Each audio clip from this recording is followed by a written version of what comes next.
Hi, I'm Andy Plesser, executive producer and founder of BTV, and I am delighted you could join us today for the Global Forum on Responsible Media. I think it's an important program, and I hope you find it as compelling as I have in curating and speaking with our participants. These are some of the most insightful and innovative leaders we know, and I am super grateful for their contributions. I want you to know that the program will extend beyond today, as we'll be publishing all the videos from the program on BTV as individual full-length segments over the days and weeks to come. So please keep up with the forum videos by using the hashtag Responsible Media, and find more by visiting us at beat.tv. There's so much to watch and share. I wanted to say a special thanks to our colleagues in this project, the amazing Kirk McDonald and the GroupM team.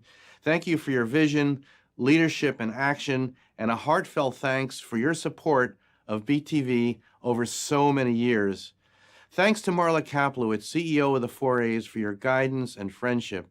And a huge thanks to our program sponsors, IBM Watson Advertising, MediaMath, Nielsen, and PubMatic. So since 2006, I've had the wonderful opportunity to be on the BTV journey. We've published some 10,000 videos. It's amazing, it's true. All along the way, I've endeavored to create a media platform that is both instructive and aspirational. I have to say that this program is among the most compelling and consequential projects we have undertaken. Today, the imperative around responsible media could never be clearer. Aspirational, yes, but real and pragmatic, absolutely. Real actions to be taken by all of us without a doubt. Hats off to GroupM on its responsibility initiative. It matters, and the B team is honored to be part of it. Coming up next, keynotes by Kirk McDonald, Marla Kaplowitz, and Adam Gerhart. There's a huge opportunity to lead by following if you actually really focus on what to follow. The entire industry has been actually chasing consumers and keeping up with what they were doing. I mean, they discovered the internet, they made the internet the internet. I mean, we provided the tech, but then they made it the destination they were going to spend time. They made social the destination they were going to spend time. They're moving and their consumption, where they're choosing to spend their time, the rest of the industry then chases to follow. How do you want to lead? By really leaning back and listening to that audience. So I feel fortunate because here, inside of GroupM, what we have to do is do that for our clients and help them do that better all the time. So the lessons we're being taught, and those lessons accelerated, I think you said it well, accelerated last year. Your brand, it better be authentic and it better be able to live in the moment and react and move in the moment. So we learned about flexibility and agility last year. But as that trend of acceleration happened around where their eyeballs were going, they said, look, you have to be authentic and then you have to actually walk your talk. If you're going to tell us that you mean to do something, that you're purpose driven, we're going to hold you accountable. And when you don't, we're going to bust you for it. So our brands, and again, we're in the role of enabling the brand. So this isn't necessarily what GroupM is doing as much as what our brand and client partners are telling us help them to get done. We have to do things like, hey, data usage, not just because you have it, you should do it. What are the ethics around that? So we've actually stood up a data ethics compass. Hey, you guys talk sustainability, but WPP, what are you doing about it? And which clients are doing it with you? So we've come out and made our commitments around that. These two, along with three others, what we do around brand safety, what we do around responsible journalism and DEI, make up our responsible investment framework. So we've had to just sort of lead by listening and following what the consumer is telling us and asking for an authenticity and engagement with our brands. Now, we built them for one or two brands and scale them to make it available for others to follow. And hopefully so far it's working well. Really feel excited about how many brands are continuing to push us to actually create these opportunities and better experiences for consumers overall. You said well too, these are dynamic, profound changing times. And in dynamic, profound changing times, the partners that truly are living, evolve or die, realize that if you don't dynamically change, you won't keep up. And some of those places that I think are going to be most challenging for us is some of the things that we are really holding on to. Like, are we going to keep looking at everything through the same lens of measurement that we've done in the past? Are we willing to actually evaluate things differently? And even as we get into the future and our reports on our investment actually suffer because they can't use the same spreadsheet we used 5 years ago, are we truly committed to doing the things that we know to be right and know to be effective? And I think the bold are going to actually have disproportionate outsized wins as a result of actually living their promises to their clients, their guests, their consumers. And we're excited if we can be a part of that storytelling. You know, we took on this responsibility to say that we want to be here to shape the next era of media inside of WPP, knowing that we are a creative transformation company. And if we can do those things well, you know, this is going to be one of the most exciting destinations and jobs I've ever had. And I'm looking forward to the ride. Andy, listen, we're so appreciative to partner with you and with GroupM on this really important initiative. Media responsibility is not something anyone should take lightly. We take it quite seriously, and we actually launched media responsibility principles last September, really building on the work of our Advertiser Protection Bureau, focused on brand safety and brand suitability. We have a lot of work happening in media responsibility as it relates to DE&I, and work happening with our 5-point commitment to create greater equity for BIPOC-owned and targeted media.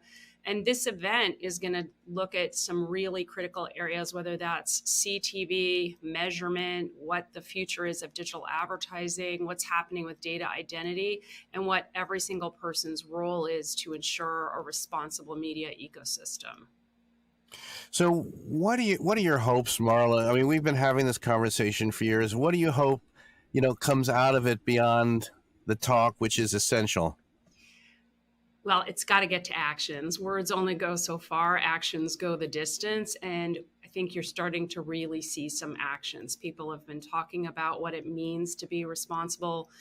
We've seen some brands, some agencies do that, but now I'm really seeing a collective focus on this. Even last year, there was so much talk about what does it mean to be responsible and to behave responsibly in media. And you look at the media responsibility principles, I don't think that they were anything new, but it was about taking action to really put a point of view out there and say, what does this mean in terms of promoting respect, making sure that we're addressing hate speech?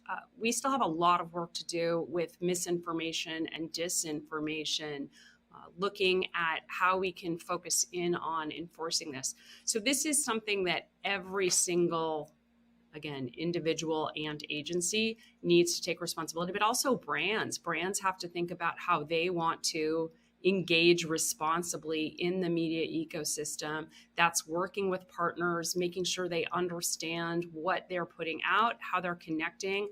It all comes back to the consumer and making sure that they are creating the right environment and addressing any sort of issues in the supply chain.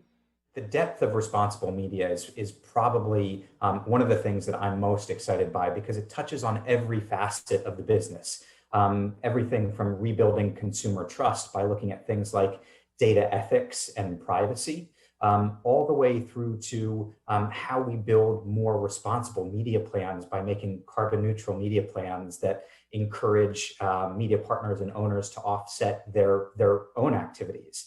And so I think what we're starting to see is everything in aggregation can have a much more meaningful impact through the way in which we leverage and deploy media on behalf of our clients. When we used to think about things like responsible media, we used to go straight to brand safety, and that's absolutely imperative these days. But more and more, the definition and the view of responsible media and the obligation that we have to consumers in the world is becoming much more progressive and much more encompassing, I would argue.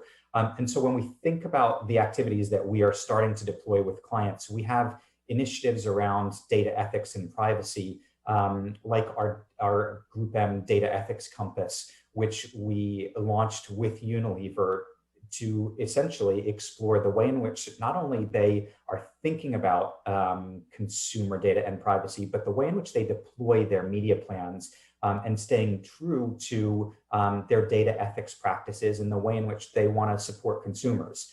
But that plays out all the way through to other areas of the ecosystem, like supporting responsible journalism, for example, where we are now creating things like a series of inclusion PMPs, which is directly aimed at putting money back into the hands of underrepresented voices. It started with LGBTQ communities, moved into Black communities, and now we're doing the same from a responsible journalism perspective. So the breadth of activities that we're looking at is far more encompassing. And I think when you add them all together, it means that we truly do have the opportunity not only to create a better and more sustainable ecosystem for our media environment, but for consumers, one that rebuilds trust, and one that rewards and incentivizes us as brands, marketers, and advertisers to prioritize them and their experiences in the future. Coming up next, TV's big transformation, building a sustainable future, presented by PubMatic.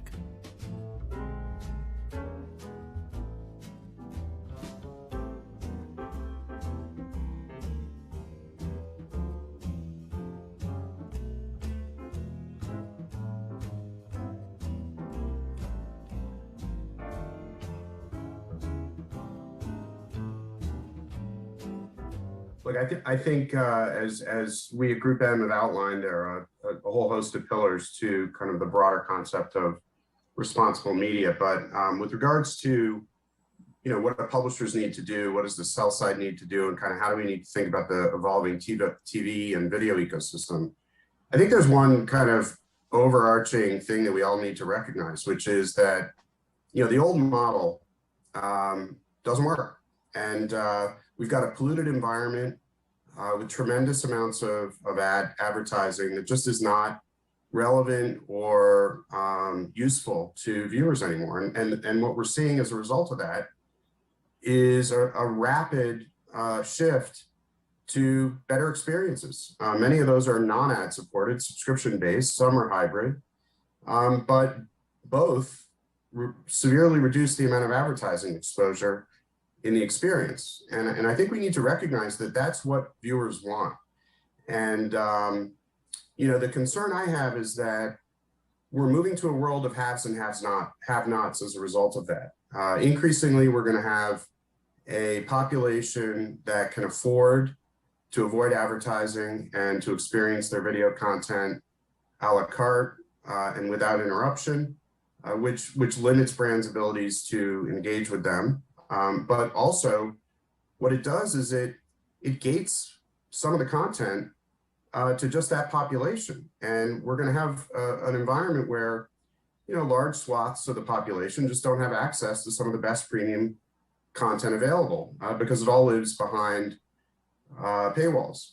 And that's what really concerns me, whether that's delivery of news, delivery of thought-provoking dramas, documentaries, or just entertainment that helps people kind of escape. We need to make sure that everyone has access to those diverse and different points of view. And I don't think that we're on that path given the current cycle. So what does it mean? It means we need to recognize that the ad model has to be completely rethought in the traditional ad-supported environment. We've heard people talking about reducing ad load for a while. We need to make massive changes to ad load. And more importantly, we need to recognize that the old legacy model of individual publishers selling their own inventory does not accommodate a world where we are mutually trying to reduce the ad load to the lowest degree possible. At the end of the day, advertisers need all of their partners on the sell side to work together to help us optimize campaigns, not within their own siloed portfolios, but across the entire ecosystem so that we can deliver as few ads as possible and create as much value as there is potential to create, not just for sellers in terms of price, not just for advertisers in terms of delivering their campaigns, but for consumers as well so that they have good experiences. That's really the nuts and bolts of it, and that requires a rethink in terms of the ad model. It is going to require massive investment in new infrastructure and platform-based campaign management. And we're going to have to start thinking about, how do we move out of the pod model of old and into leveraging some of the new capabilities in an IP environment related to voice, navigation, and commerce. So in order to preserve and maintain a responsible ecosystem, particularly for programmatic, I think we must first always consider the consumer. That has to be true north at all costs. So it's really about the on-demand access and meeting consumers where they are, but it's also about the user experience and keeping that at the center. That can mean everything from reduced ad load, interesting ad innovation units, opportunities to connect and engage versus ad avoid. And I really think too, it's about combining culture, connection, context, and audience versus making sort of mutually exclusive choices between audiences at scale and premium content adjacency. So what about the consumer experience in particular in terms of ad load, interactive experiences? What do you think is necessary to innovate? Yeah, I think it's about engaging ad experiences and reducing commercial time to ensure that breakthrough brand messaging really has center spotlight to reach max effectiveness and efficacy. And I think interestingly, programmatic in particular has always really looked at sort of democratization and commoditization of content. But if you really take a step back and you take sort of the operational efficiencies of programmatic and you combine that with premium content at scale and you don't make trade-offs, I think that's really sort of the holy grail endgame of the combination of premium pub content and programmatic operational efficiency. So the programmatic CTV landscape has changed dramatically just in a handful of years. Initially, it was, what is CTV? What is OTT? What is advanced TV? What is streaming? What does it mean? How do you buy it? Can you buy it programmatically? And so we had to go out and educate the marketplace, educate the buyers. And then the buying community really settled into being comfortable buying in an upfront fashion, buying in guaranteed deal types, which was really how the publishers were monetizing their inventory. What we're seeing now is more and more publishers emerging, more and more quality content coming into the programmatic marketplaces, and buyers sort of awakening to this idea of, hold on a second, I still want the security of reserving that scarce premium inventory, but I want to buy it. I want to transact on it in the way that I want to transact on it, in the way that I feel most comfortable. And that is in a dynamically biddable environment. I think the holy grail of a cross-screen currency is a little bit more complex. I think we will get there. We know Nielsen has set their timeline for where they are trying to be. But we see a vast ecosystem that uses data and metrics in different ways, not just for currency. So we want to help power great currencies. That's definitely what we're out here to do. We think there will be many different ways to transact over time. But we think that there are other measurement use cases, other analytics, particularly as it's related to data collaboration, that might use a lot of the cross-screen measurement and cross-screen data, but might not be the currency. There's a lot of innovation going on in the CTV space, both on the ad targeting, audience composition side and measurement side. One of the things that really happened during the pandemic was there was a fundamental shift away from day part based media buying and planning into a world where every impression should be targetable, buyable, accountable, and measurable in the way that the client wants. And that means that we as an agency needed to change our approach very quickly as well, understanding that when everybody's at home during the pandemic and wanting to watch primetime content at all hours, every hour of the day became a theoretical prime hour. And we changed up the way that we did it, that we did our planning and our buying in order to make sure that we were maximizing our ability to reach our clients' desired audiences and measure them the right way. Some of the things that we're going to see continuing coming out of the pandemic is this rapid growth of streaming as a complement to linear TV. You still have the majority of people who are watching linear TV. They're just spending more of their time augmenting that linear TV with streaming, meaning that smart TV planning needs to incorporate both capabilities from a delivery standpoint and measurement standpoint of linear TV, but also digital TV, layering on added interactivity, bringing programmatic into the mix, doing all the cool things with technology that we've been talking about.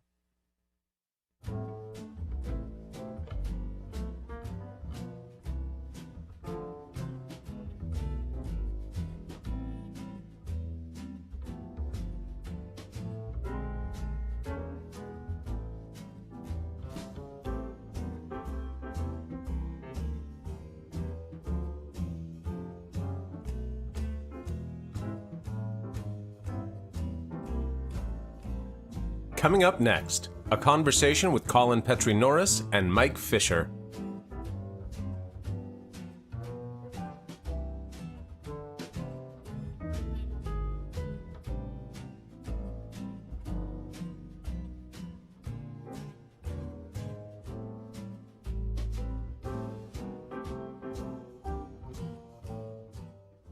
Hey man, how's it going? Good to see you again. Good to see you. I can't wait until we could do this in person again. I know. Bring on CES, as we said. Let's do that. That's a bring good on. Bring on anything. Yeah, absolutely. Yeah, nice to be here today. So I guess we could kick off with talking a little bit around what responsible media is. And GroupM is really taking an aggressive stance when it comes to securing media for our clients that looks at all areas of responsibility from a delivery standpoint, a targeting standpoint, social responsibility, environmental responsibility, and really making sure that we're thinking about how the buying transaction works and workflows that are in place that really maintain trust and accountability, not just from getting the impression on the screen, but everything that goes into it as well. And making sure that when we're bringing solutions to our clients, we're working with partners that share our vision in responsible media. So Colin, what does it mean in world of Zumo to be a responsible media vendor? It's a great question, and I think it's a wonderful subject. I think it's a little different take on the media world, and thinking about what responsibility means for us is, we think about the various components of our business. We can talk about responsibility to our advertisers and the agencies that represent them. I'll talk about that in a sec. We can talk about responsibility to our commercial partners, the TV manufacturers, the device manufacturers, and the content partners that we bring into the ecosystem and sell the ads against. We can talk about responsibility to our users who use our service and who get the value from it. And then responsibility to the industry. And I think the accountability or the collaboration with other companies like us in the space to make better standards, to evolve the thinking, and to make for a better solution. And so I'm happy to just talk a little bit about each one, but I know they're very much in common with what you guys are thinking over there at GroupM too. Yeah, I mean, it's interesting to think about. You've seen so much lately in the news, specifically around crypto and NFTs and the impact that has on the environment as well. And I think there's something to that in play as well, which is like, we have to look at all aspects of the ecosystem in a way that lets us really understand how we can do everything we do better, both from a trust perspective, but also through bettering the world. Absolutely. I think there's, as you mentioned, that there's a story, like when we started Zumo and it was a little nascent service with just, I remember, just a few dozen users on day one, and to where it is today. It started off as almost an experiment where we were doing these linear channels, and it was cool to see the charts and the data that came in on the dashboards in the morning. But fast forward to today, we are servicing millions of users, sometimes as their primary news source, or that we're the only linear channel provider that they have. And we have a responsibility now to them to make this a robust offering and to make sure that it's up on, and it's running all the time. And it was this realization has dawned over time that early experiment in this space to media companies like us is we have real accountability, to our users. And I think that's really the most important one for us is our users and how we treat them and are responsible in how we serve ads, how we treat their data in a privacy sensitive way. And I think that for me is the sort of one of the foundations of responsible media. Yeah, it's so interesting now watching the CTV ecosystem, which has been inherently cookieless from the beginning. How marketers looked at us and said, "Oh, you can't drop cookies in a CTV device. It's not relevant to us today." Now CTV and advanced TV more broadly are the ones leading the charge because we already know how to navigate in a privacy safe, cookie safe, or cookieless world. Yeah, and I think what the lessons in a way smart TV or CTV advertising is creating a standard, I think that all digital advertising has to live up to now. I think the fact that it is operating in a cookieless environment has very much direct bearing on how display and mobile and others work. And learning to do an effective job to get the advertisers, what they need in terms of exposure to their customers, but with respecting the fact, certainly from a technical perspective, you're restricted. But I think respecting people's user privacy is being something which I think the other parts of the industry have something to learn from as well. Yeah, I would agree with you there, especially as we start to see more users gravitating toward the space and more premium programming coming to the space, making sure that we're out in front of that. Talking about programmers in general, what responsibility do you have to them? How do you guys work with programming partners that you're bringing into your ecosystem to ensure not just that there's a responsibility around advertising, but that they're the premium content that they say they are, that they're not bad media sources? Yeah, well, any commercial content partner we bring in, these are handpicked. These are companies which are completely suitable for the space in which we operate. Certainly the large media companies are a part of that, but also some emerging digital brands. And the responsibility we have for them is that we have to treat their brand as if it was our own. And for us, we are a channel, so we have 200 and something channels, 220 live channels now. And we have an obligation to them to make sure that they get the scale, get the reach, which advertisers enjoy, to use data to appropriately target users, and also to manage the ad experience to users. People go, do you like ad-supported TV? People brow furrows, I like the TV part, I'm not sure about the ads part. But this is how this industry is funded and how we bring free content to users. And so we do a lot of work optimizing the ad experience and making sure that we're not overdoing the ads. We're not taking advantage of certain consumer or types of behavior to manage for not just the most amount of money we can make in the moment, but to manage it over time so that we bring users the best possible experience with a reasonable ad load, with well-targeted relevant ads, which actually everybody does enjoy. If people talk about it quickly, they say, well, relevant ads targeting, and they go, well, it sounds like a little quick, nice, easy bullet point on a slide. But it does work better when you can serve fewer ads, which are more relevant. You can get better outcomes, more engagement, more return users, and all that. So our obligation to our content partners is that of managing this complicated ecosystem, bringing them the scale and the reach, but also managing the ad experience consumers enjoy while they're watching their channels. Right, you talk a little bit about your content partners, but Xumo is also an operating system on devices, creating TV-like experiences for smart TVs, for CTV, and it has that the backing of Comcast in terms of its ability to go out and secure these deals. How do you guys approach an ecosystem where a device like a Roku or a Samsung Smart TV or an LG Smart TV, they own that user data and you're powering their system? How do you approach that? Well, just at one point of clarification, we're not an operating system. That is the likes of an Android, that's the realm of that. We are a component within that operating system, particularly servicing free ad-supported TV. And some platforms make use of us entirely. We run the entire stack for them from the front end, content acquisitions and everything. And some use just maybe limited, maybe just take some of our channels. And the responsibility we have to those device manufacturers, again, is we have to operate as if we are them. You can't see this as a distant third party. If you have to have, it's a very close working relationship. You're presented to the users as part of their ecosystem. And so I think the same things which apply for content partners and how we have to service and honor them, we have to do the same for device manufacturers. And the world of data is, and how data is used. At the end of the day, I think consumers own their data first, and the device manufacturers and the content partners, we are a service provider to them. And so that there are some differences in how they operate, but we as a service provider have to cater to that particular need and make sure we're doing the right thing by them. So this is a good time to pivot, talk a little bit about industry-wide challenges. You know, we've been saying, and I know I've seen you say it, I'm sure you've seen me say it, CTV, OTT in general is one of the safest ways to be buying if you're buying it the right way. You know, we're talking about big media companies or digital companies backed by big media companies.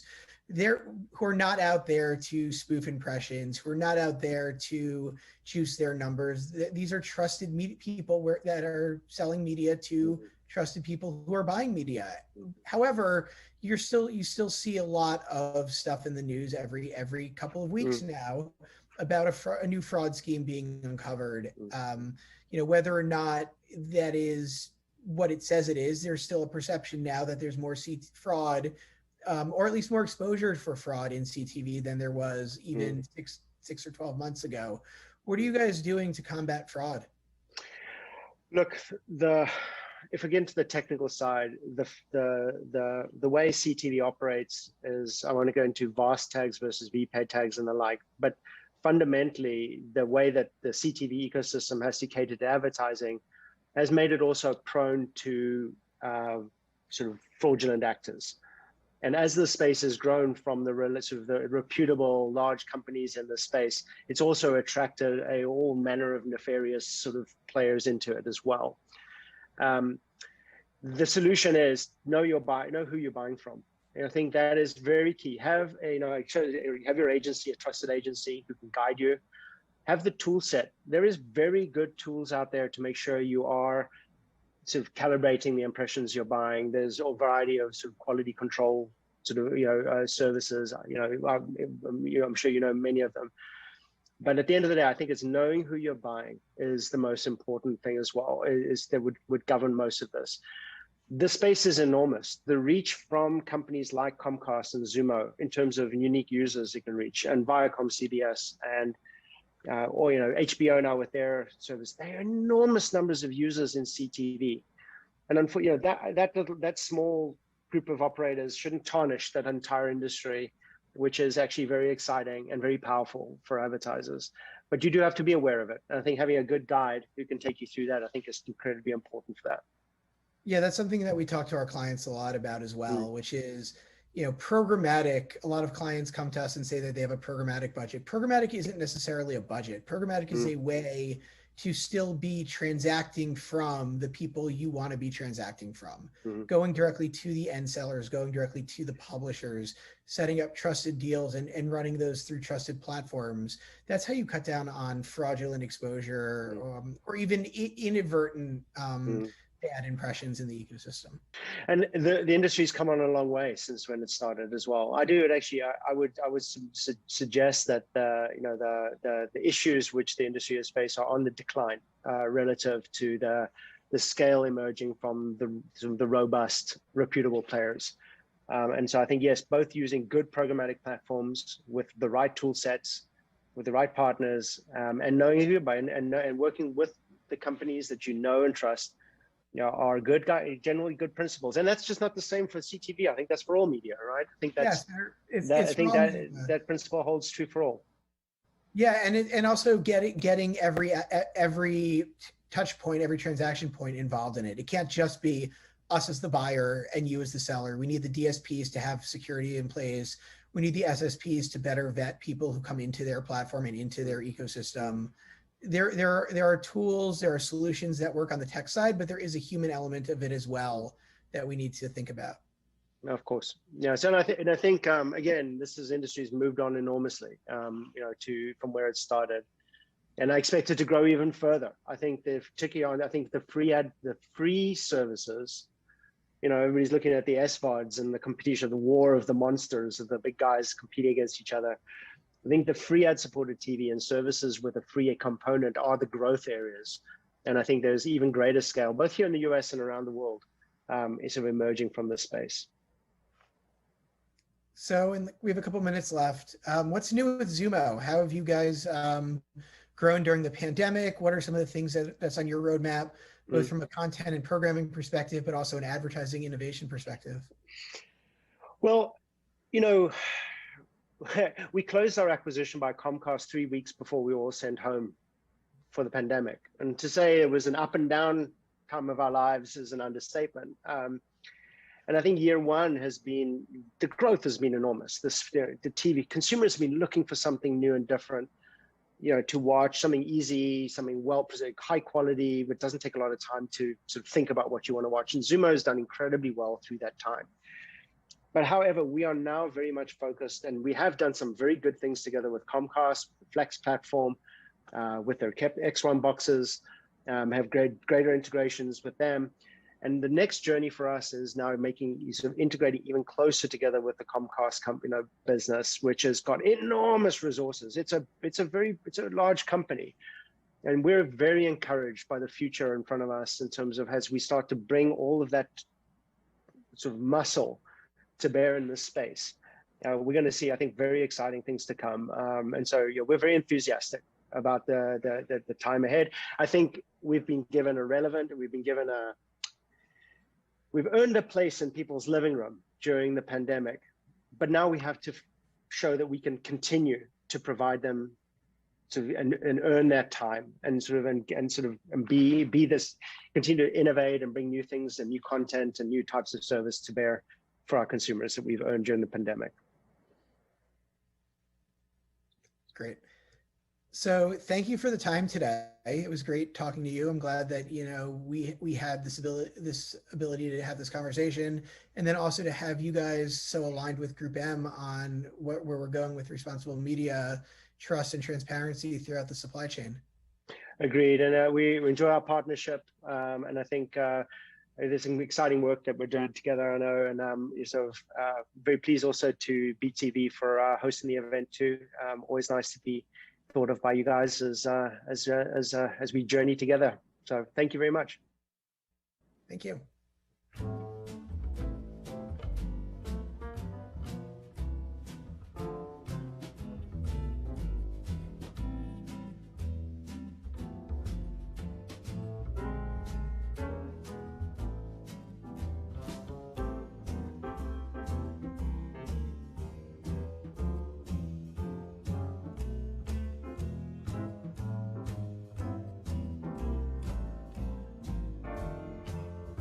Coming up next, a conversation with Kyle Dozeman and Adam Gerber.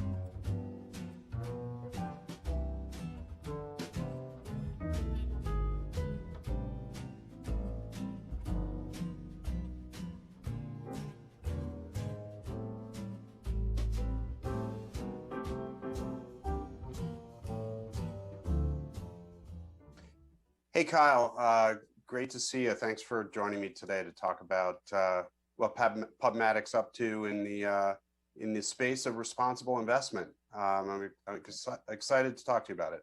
Yeah, thanks, Adam. Thanks for having me, and thanks to GroupM for hosting, I think, such an important session. I mean, I definitely want to commend you and the organization on the initiative.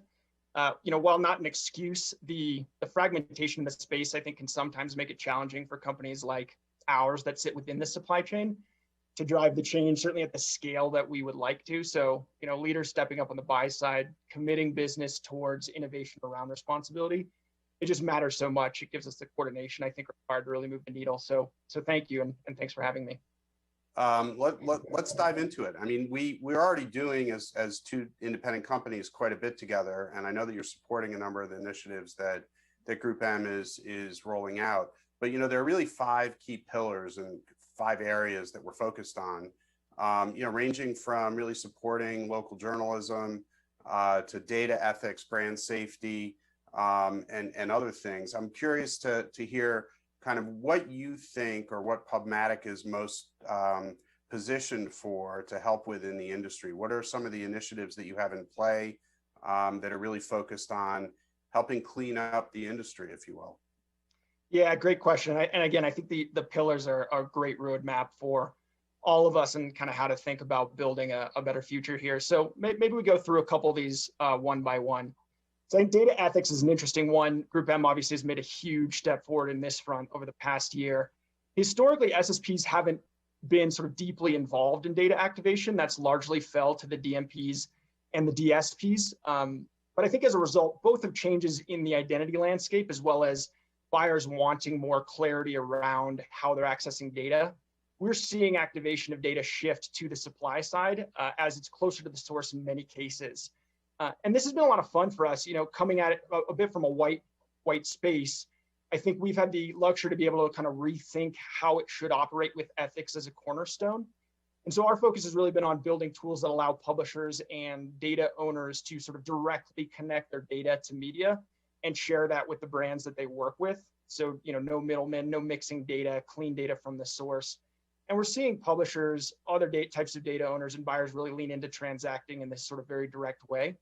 And we're trying to take a similar approach to activating, addressable users or contextual signals or those other types of things. So, we're excited to kind of continue more directly connecting buyers with the source across all types of data. But, I'd love your perspective. You look across a much broader subset of data. Does that feel like the right approach to you? Yeah, I mean, I think you're hitting on the key kind of areas that that the industry needs to be focused on. I think your point about single actor versus kind of total marketplace is another kind of critical thing that we need to think about. As part of our initiative, we've announced and released what we call our data compass, and that's really an initiative focused on helping our clients understand the different levels or potential threats that their approaches or strategies may expose them to as they apply data in different ways with different partners. And that's everything from privacy regulation compliance to unintended use and consequences of data targeting, to just the unforeseen regulations that continue to pop up internationally. I think the interesting question is, how do we bring the tools and services that the platforms or the supply side are building to address this problem together with the things that folks on the demand side are doing, so that we have consistency and interoperability of the tools and the frameworks that we're all kind of judging data compliance against. I'm curious how you're thinking about that. I mean, I think that's right. And I think we're, everything's sort of being rearranged at the moment with identity. So I think our opportunity is now. And I think the first time we built this, to your point, I think the supply side and certainly agencies and brands, I think weren't both at the table at the same time. So yeah, I mean, we're excited about that. And kind of our North Star again is really trying to focus on what we're good at, which is, we're directly connected to certain types of data, especially publisher data, and just trying to get out of the way and allow them and, you and your clients to plug into that seamlessly, kind of without meddling as much as possible. So that's how we're thinking about it. That's great. I mean, two of the other areas that we're really focused on are around, DEI and journalism. And that's really more about enabling access to supply that otherwise hasn't been easily leveraged by clients in the past. What is PubMatic doing to help carve out and create on-ramps for diverse content, for quality news content, to help those publishers and content creators get access to demand through your platform? Yeah, great question. And if you don't mind, maybe I'll answer the question just a little bit more broadly, because it's something that I think is both important and that we're proud of. So you mentioned one sort of cornerstone of kind of our diversity, equity, and inclusion efforts. There are two others, and then I'll try to nail your question. So the first is also where we spend our money, and we've tried to follow your lead on this, right? So we use a lot of our partners in different parts of our business, and ensuring material portions of our dollars are going to companies that have diverse leadership and strong foundations and principles around equity and inclusion is something we've committed to. So similar to your commitment, the commitment you and your clients are making around media dollars, we're trying to do similar types of efforts and different types of dollars that we spend as a company. So again, it harkens back to you all setting this roadmap that I just think is so valuable. So that's kind of pillar one. The second is just our own organization. So PubMatic, and this is a piece I'm quite proud of. We publicly shared our annual report on our kind of our own staff, our strengths, our areas of improvement for many years now.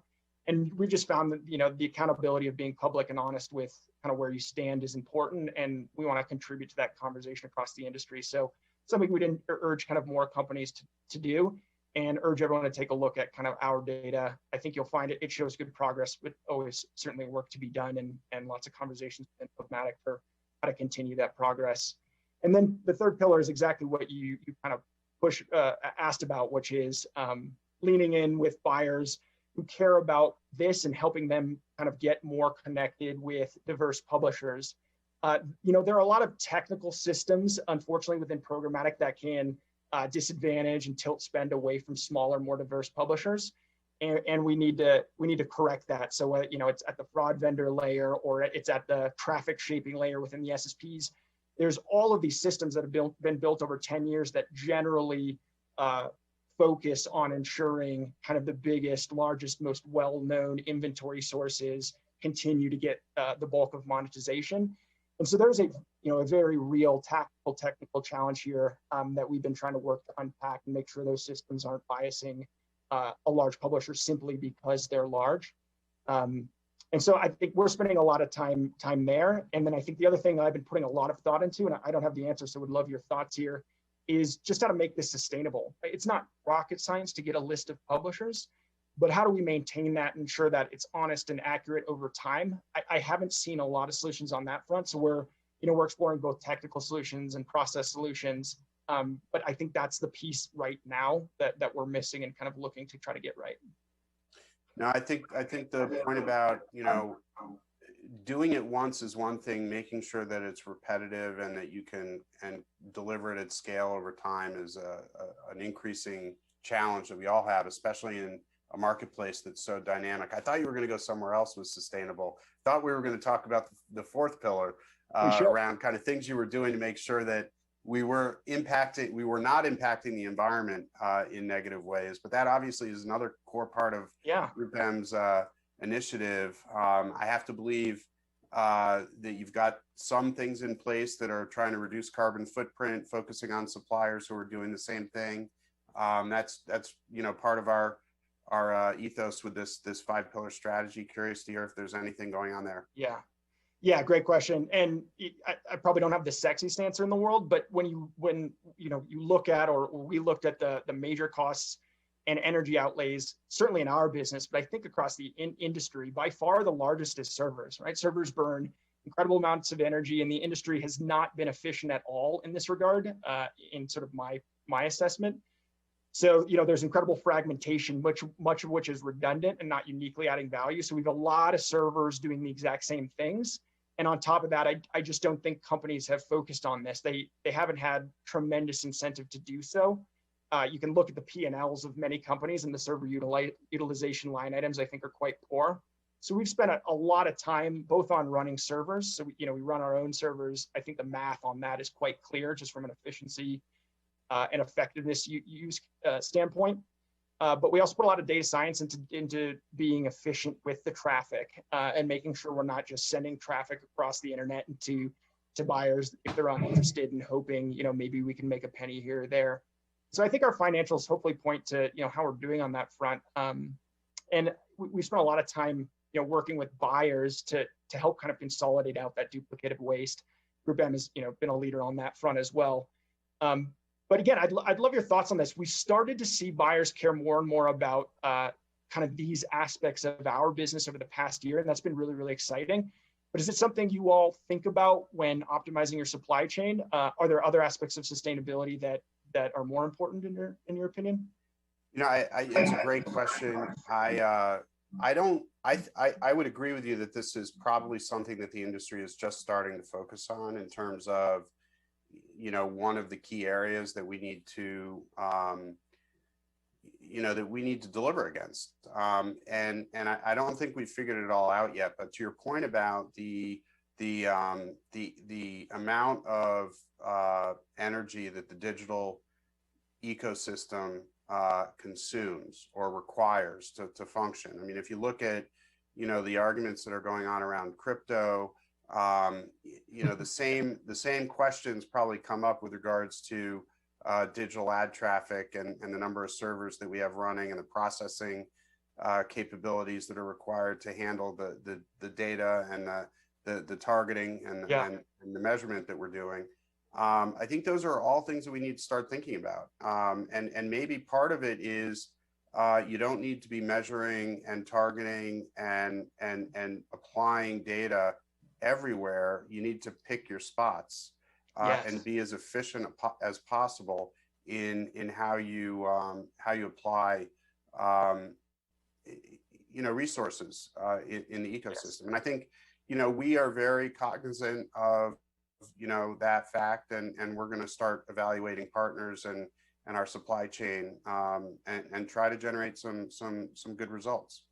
I don't want to belabor the point here, but one of the reasons I think these types of initiatives, these pillars matter so much is one of the biggest advantages the walled gardens have, in my opinion, is that they are one company. So it's a little bit easier to make those overarching decisions if we apply data here and we don't duplicate bid requests and things all over the place. The fragmentation, the open internet has tremendous advantages, but that's one of the biggest challenges, is sort of like the collective action and coordination problem.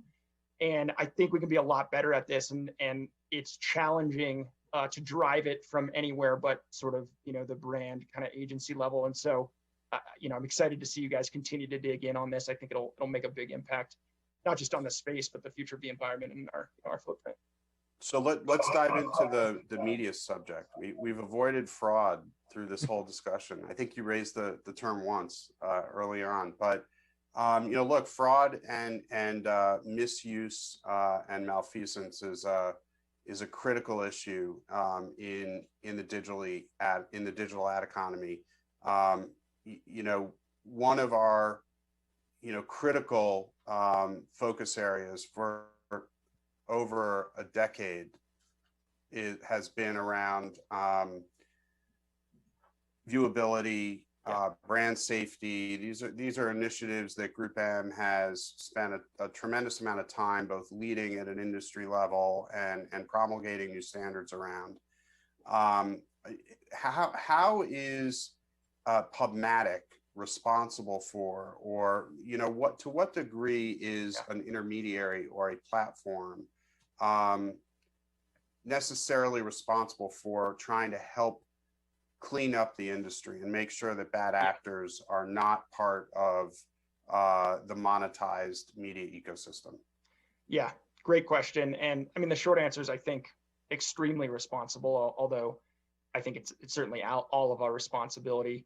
So when talking about, I think, fraud and quality, in my opinion, you have to start with how you think about the space broadly. So what I mean by that is, when you ask an SSP often, like, what is your job in this space? The answer you usually will get is to help publishers monetize inventory, which I think, at least from a philosophical standpoint, may lead to a certain approach to fraud. The way we think about the space is as a supply chain for brands, meaning, all of us, SSPs, DSPs, publishers, data providers, fraud vendors, we're all a part of a brand supply chain. And I think under that view, we all collectively must deliver more effective outcomes for brands. Otherwise, they will use another supply chain, be it, linear or walled gardens or what have you. And so our North Star in sort of everything we do, including fraud, is focusing on driving ROI for brands. And that includes our own tech as well as kind of like who we partner with. And so that's the basis, I think, with which we approach fraud and quality. Now, when talking about CTV specifically, I think there's like a couple of unique call outs that I'll make around our quality philosophy. And this gets back, I think, a little bit to responsibility. So first would be that quality begins with the supply partner. And what we mean when we say that is fraud activity is contingent on money changing hands. So it's critical to understand the business and the principles in any CTV transaction. And quality partners can help here, but this always, I think, needs to be supported with actual human review. You can get a pretty long way in CTV with common sense. Second pillar would just be that fraud detection from vendors is absolutely critical. They're doing a great job in getting better every single day, but we believe it's best used to highlight underlying issues. So pre-bid filtering and things like that can mitigate issues, but it's critical to investigate questionable inventory sources at kind of the publisher or the inventory source level, right? So who are the principals again? What is the company's history? What associations do they have? Historical problematic, entities or people they're linked to. So things like that, I think is quite important. And then the third pillar is just transparency in the supply path is critical, right? Whether it's standards, sellers.json, supply chain object, as well as understanding business relationships. So that's kind of our philosophical approach, but we also know that brands need complete confidence. And so I think we all always have to augment that with kind of a fraud-free policy. Some vendors catch things that others don't. We want to make sure we're honoring whatever a brand uses for their source of truth. I think the really interesting part about that comment is that we all have to recognize as we go forward that nothing's going to be perfect in our new world. We're never going to be able to have 100% absolute perfection, and that we can only do the best we can. And I think that's a great place to end the conversation. It's been terrific talking to you about this. Really appreciate the time, and looking forward to working with you to clean up and keep the industry moving in the right direction. Thanks, Adam, and thanks for the time. Take care.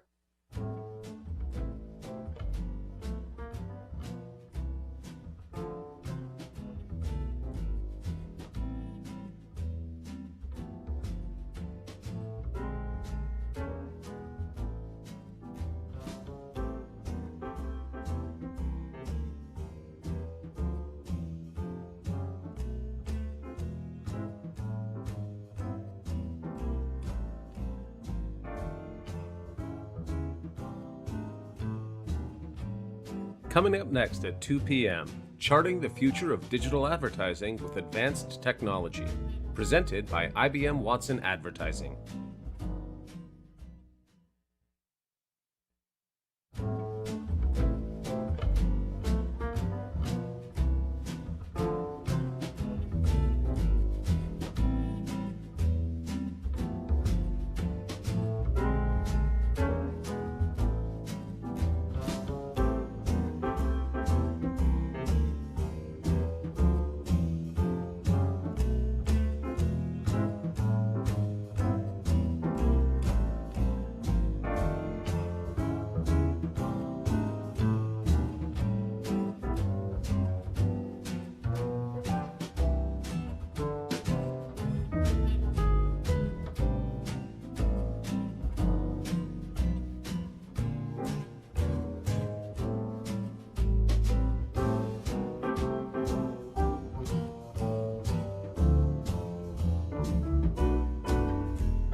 I think the biggest barrier when it comes to addressable creative and addressability in media has always been, and the reason we are only at 2% of addressable media being creatively addressed is because brands have found it very difficult from a production, from an operation perspective, from an optimization perspective, to do it themselves.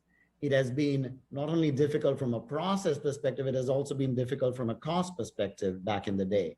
Today, technology and data enables that in a much quicker, easier, more efficient way.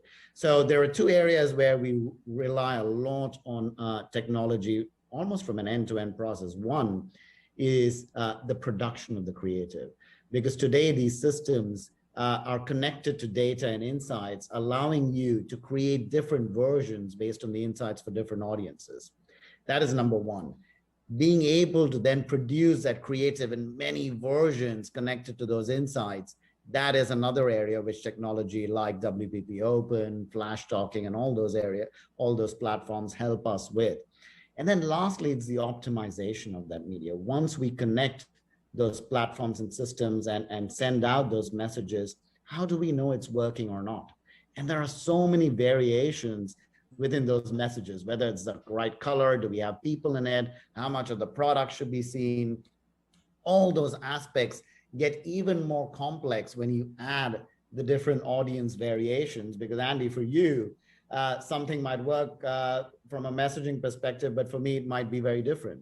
So addressing our different needs in combination with all those creative variables becomes difficult for humans to manually start to assess. This is where technology can really come in and help us. And that's the strides we've been making from even an AI perspective in making sure that we are designing systems that'll allow us to optimize not only the operations, but also the measurement of it in a more quick and efficient way. And I think DCO has done a great job at providing opportunities to deliver relevance. I think that the ability to understand that last mile signal, as we talked about a moment ago, and really bring it to life within the moment that creative is delivered is very powerful. We've been doing that with a couple of different products, but most importantly, a product called Advertising Accelerator, right? And within Accelerator, we're trying to understand the groups of people who are interacting with the advertising and to create cohorts on the fly based on indistinguishable patterns that we might not see when creating a segment or targeting them, because the humans themselves are defining those patterns based on the way that they interact with the advertising and the content that surrounds it. And then we take that and we teach an algorithm how to predict which individual assets to combine at real time to be most relevant for that consumer. And I think we're going to see more and more uses of technology and creativity together in very powerful ways to do this type of work, right? Can we understand more about what it is that makes the consumer tick? Not in a post-campaign reports and insights sort of way, but rather at the moment that we greet them, at the moment we reach them, to drive meaningful value to that consumer by being even more relevant to them, but also for the brand, because we're delivering upon the promise of a broader and more effective way to disseminate messaging to a broader audience so that we get more performance and we see gains in actually pushing people down the funnel. The functionality is moving into more contextual-based media, contextual-based advertising.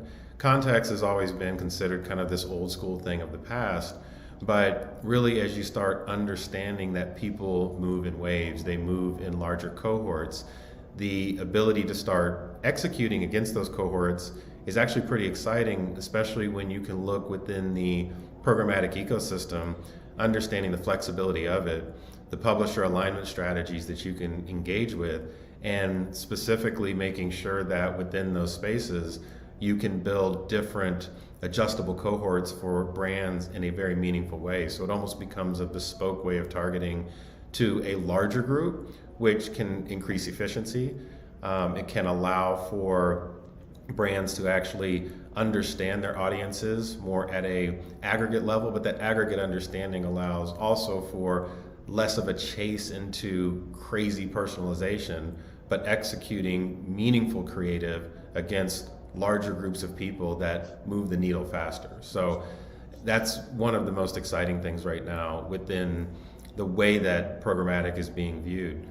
And the power of machine learning is really to build this layer of intelligence and on top of a more limited amount of signals and translate that into something which is quite meaningful. And it may be insight, it can be the intelligence that is going to optimize media planning, but it can also be the predictive piece everybody's looking for to really know where you need to put your media dollars to maximize the return on investment and contribute more to your bottom line.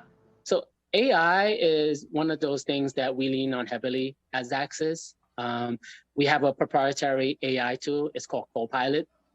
And essentially AI breaks down into two things. It breaks down into inputs and outputs. So the inputs are the signals that you get on a campaign. So they could be, anything from cookies, which it is now, to cookieless signals like browser, location, time of day, the weather. So when you introduce creative into that mix, and when you get clients to widely adapt these dynamic creative optimization solutions, where it enables us to create thousands of creative variations on the fly, it introduces thousands more different data inputs, to which then our AI Copilot could actually optimize towards the output or the client's outcome. And I think one really great example of this is our AI actually we have an algorithm called Bid Grouper, right? And it kind of sounds like a fish actually, but Bid Grouper essentially takes cookieless cohorts of the best performing segments of inventory by using signals that will be here today and also will be here in the future, which are like browser, creative, time of day, geo, and essentially optimizes towards the best cohorts. So creative will only allow our AI and also other AIs to introduce a ton of measurable aspects of the creative, like the click, how long someone hover on the ad, if they interacted with a video, how long they played a video, all these different combinations, which will only introduce richer data into the AI.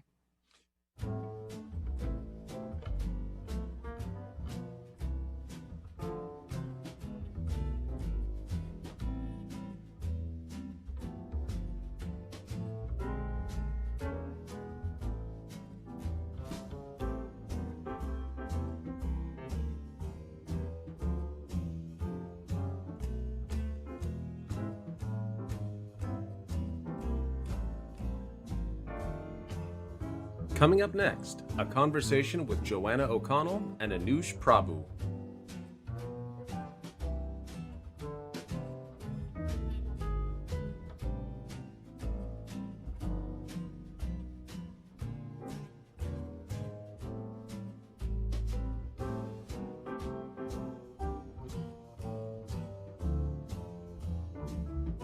Now, you've done a lot of work around studying technology, because part of this whole aspect is also how do we do it easier? There used to be a time 10 years back where all the issues we were talking about in terms of production, the fact that it is difficult, it is expensive, all those are being taken away, the barriers. So how can we use technology in today's world to help us get to a better place? So this category that we call creative advertising technology, which is made up of companies that are solving for various parts through the creative process, of which you would be hyper familiar, but everything from kind of ideation at the beginning through to having things out in the wild and if you are able to ad serve, then doing real-time decisioning and assembly, those kinds of things. And insights, of course, like insights that make better creative the next time, right? So that it can just be a generally more cyclical and iterative process. And when we look at those technologies as a category, there's sort of two benefit buckets. One is the production benefit, right? Which, as you said, has been, I think, problematic, and those barriers are being removed with technology. So how can you create 1,000, 10,000, 50,000 variations, without paying, a whole bunch of production people to do it manually? That saves money. That money can be reinvested. That can be reinvested in people or media or whatever. There's also the sort of performance benefit. Does it work better if I deliver creative that's more relevant or more timely or whatever, more resonant? And so between those two buckets, there's a lot of upside, a lot of upside. So I wonder if part of it is getting all of the people that are part of the creative process, who, by the way, don't all sit in the same place and aren't all sort of motivated by the same things, to be able to, use tools like this to collaborate more effectively rather than sort of continue to operate in the ways they've been used to operating individually. Yeah, technology and data is kind of the glue we need to enable a lot of these that are happening. So I've been another, I guess, where I was also going, in my head when you were talking about this is, I'm judging, for example, a lot of the creatives in Cannes right now, where while the festival is not going on in Cannes, we are judging, and I spent the whole day judging that today. And one of the things that I see trends, I see looking at all the creative, is that even from a mass perspective, there is a lot of effort to use technology to connect with audiences in the way they are using platforms. And that said, it has not come down to everyone doing it. I see it in the fringes. Yeah. Where are we going directionally as an industry? Where do you think the future of creativity is when it comes to a personal level as well as a cultural level? Yeah, so the immature stage was we use technology as a substitute for good thinking. We're now sort of in like the awkward teenage years where, you've got like the really cool kids that have leaned in and are doing the cool things, but it's still sort of fringy. The mature version is going to be technology as an enabler of creativity, right? Rather than technology as a substitute for creativity. And that to me does feel like an inevitability that we get closer and closer to that as there are more complex and, heretofore unthought of media platforms that exist, and like the ways that consumers interact with things is evolving, and things become more experiential. Like there are a million reasons why technology will become more present, not less. But it does have to feel like the enabler, not the kind of the substitute. So I think that just takes time. It takes time and pain and trial and error and, early movers and then fast followers. Is this also an opportunity, Joanne, to almost equalize the fact that advertising before was not working for everybody, the same way in that we used to, as an industry, focus more on certain segments of people. And there are a lot of, as we look at America especially, there is a new majority coming in that is more diverse, more, in tune with what we see America as.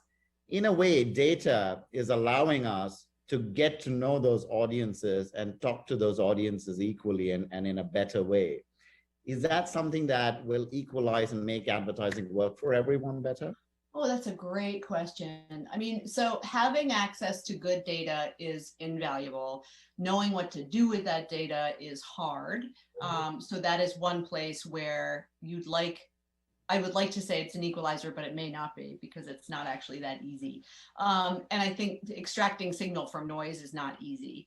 And I think, really being able to understand and connect with humans isn't necessarily easy. So I think on the surface, the answer to your question is definitely yes. Yes, being able to better understand the sort of diversity of points of view and attitudes and needs of people theoretically should mean that you are able to do a better job of delivering things that are resonant to them. But I don't want to minimize actually how hard it really is.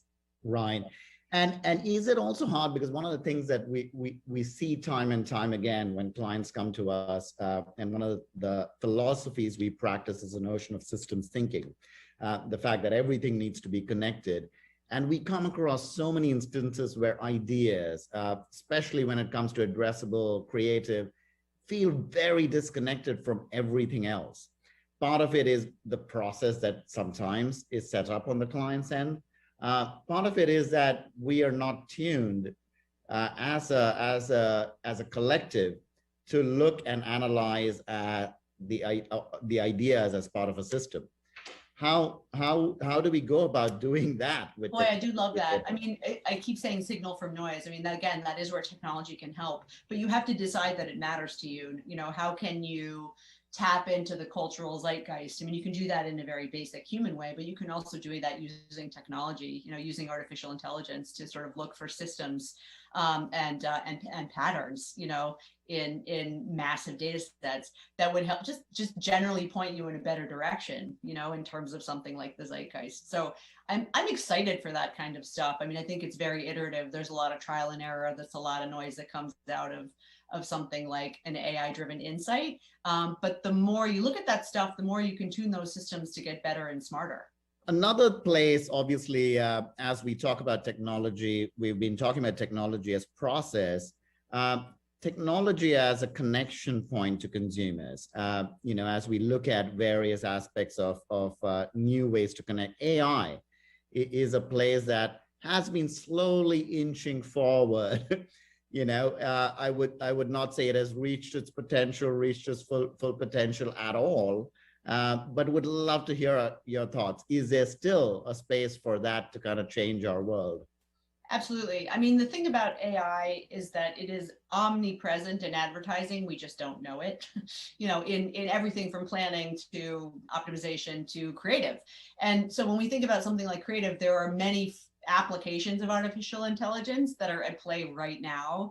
And it could be something like natural language processing. It could be something like computer vision. It could be something like machine learning. I mean, all of those things are being used by technology companies right now in the creative space. And I think if you can figure out a way, again, to tune it to something that becomes a human insight or something that is human relatable, like a conversational ad or a choose your own adventure styles ad, you know, that's when it goes from sort of really behind the scenes important workhorse to something that starts to also feel like it's front and center in terms of the consumer experience. And I think we're going to see so much more there.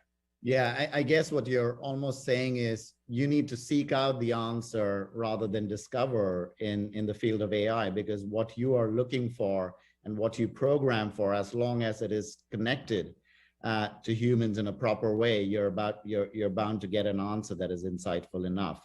I hope so. I mean, I think it's a lot of human trial and error in partnership with technology. It's not either or, it's and. So as we are, you know, you've been painting this picture of this light that we are heading towards, you know, the future of creativity, technology-driven, addressability. As we go towards the end of the tunnel, is this light really bright? Is it a new age of creativity that we should all look forward to? Or do you think that this is something that's going to be really messy and going to mess with the current way in which we are going about creativity? Human history is one of, you know, brilliant moments of insight and then like lots of disruptive messiness. And so to say that we are somehow headed towards some perfect, you know, unified view of what perfect, beautiful creative looks like, or, you know, the empowerment of creative people through technology. No, it's just going to be messy. We're going to try things. We're going to mess up. We're going to take steps backward. All of those things are going to happen. I mean, just look at the last 25 years of digital advertising or the digital world in general. I mean, it is all of those things, you know, moments of massive disruption that change lots of things and mistakes that get made and insights that are derived. And, you know, you take a leap forward and mess up and try some more things. Excellent. Listen, this has been amazing having this conversation with you. Very insightful. I look forward to reading more of your work and look forward to all your lovely insights there. Definitely not sure whether it's utopia we are headed to, but it's definitely a different world that we all should look forward to and look forward to changing ourselves. I love that. You know, don't be afraid of change. Got to embrace it. Excellent. Thank you. Thank you.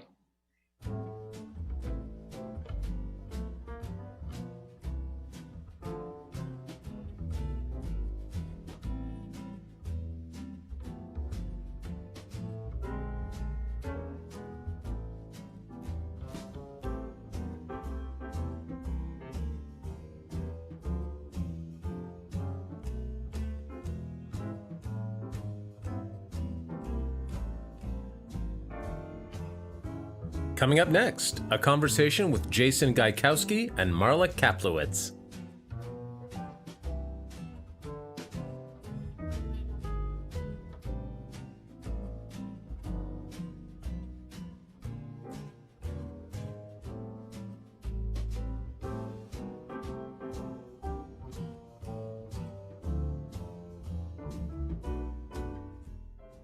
Hey, Jason, great to see you.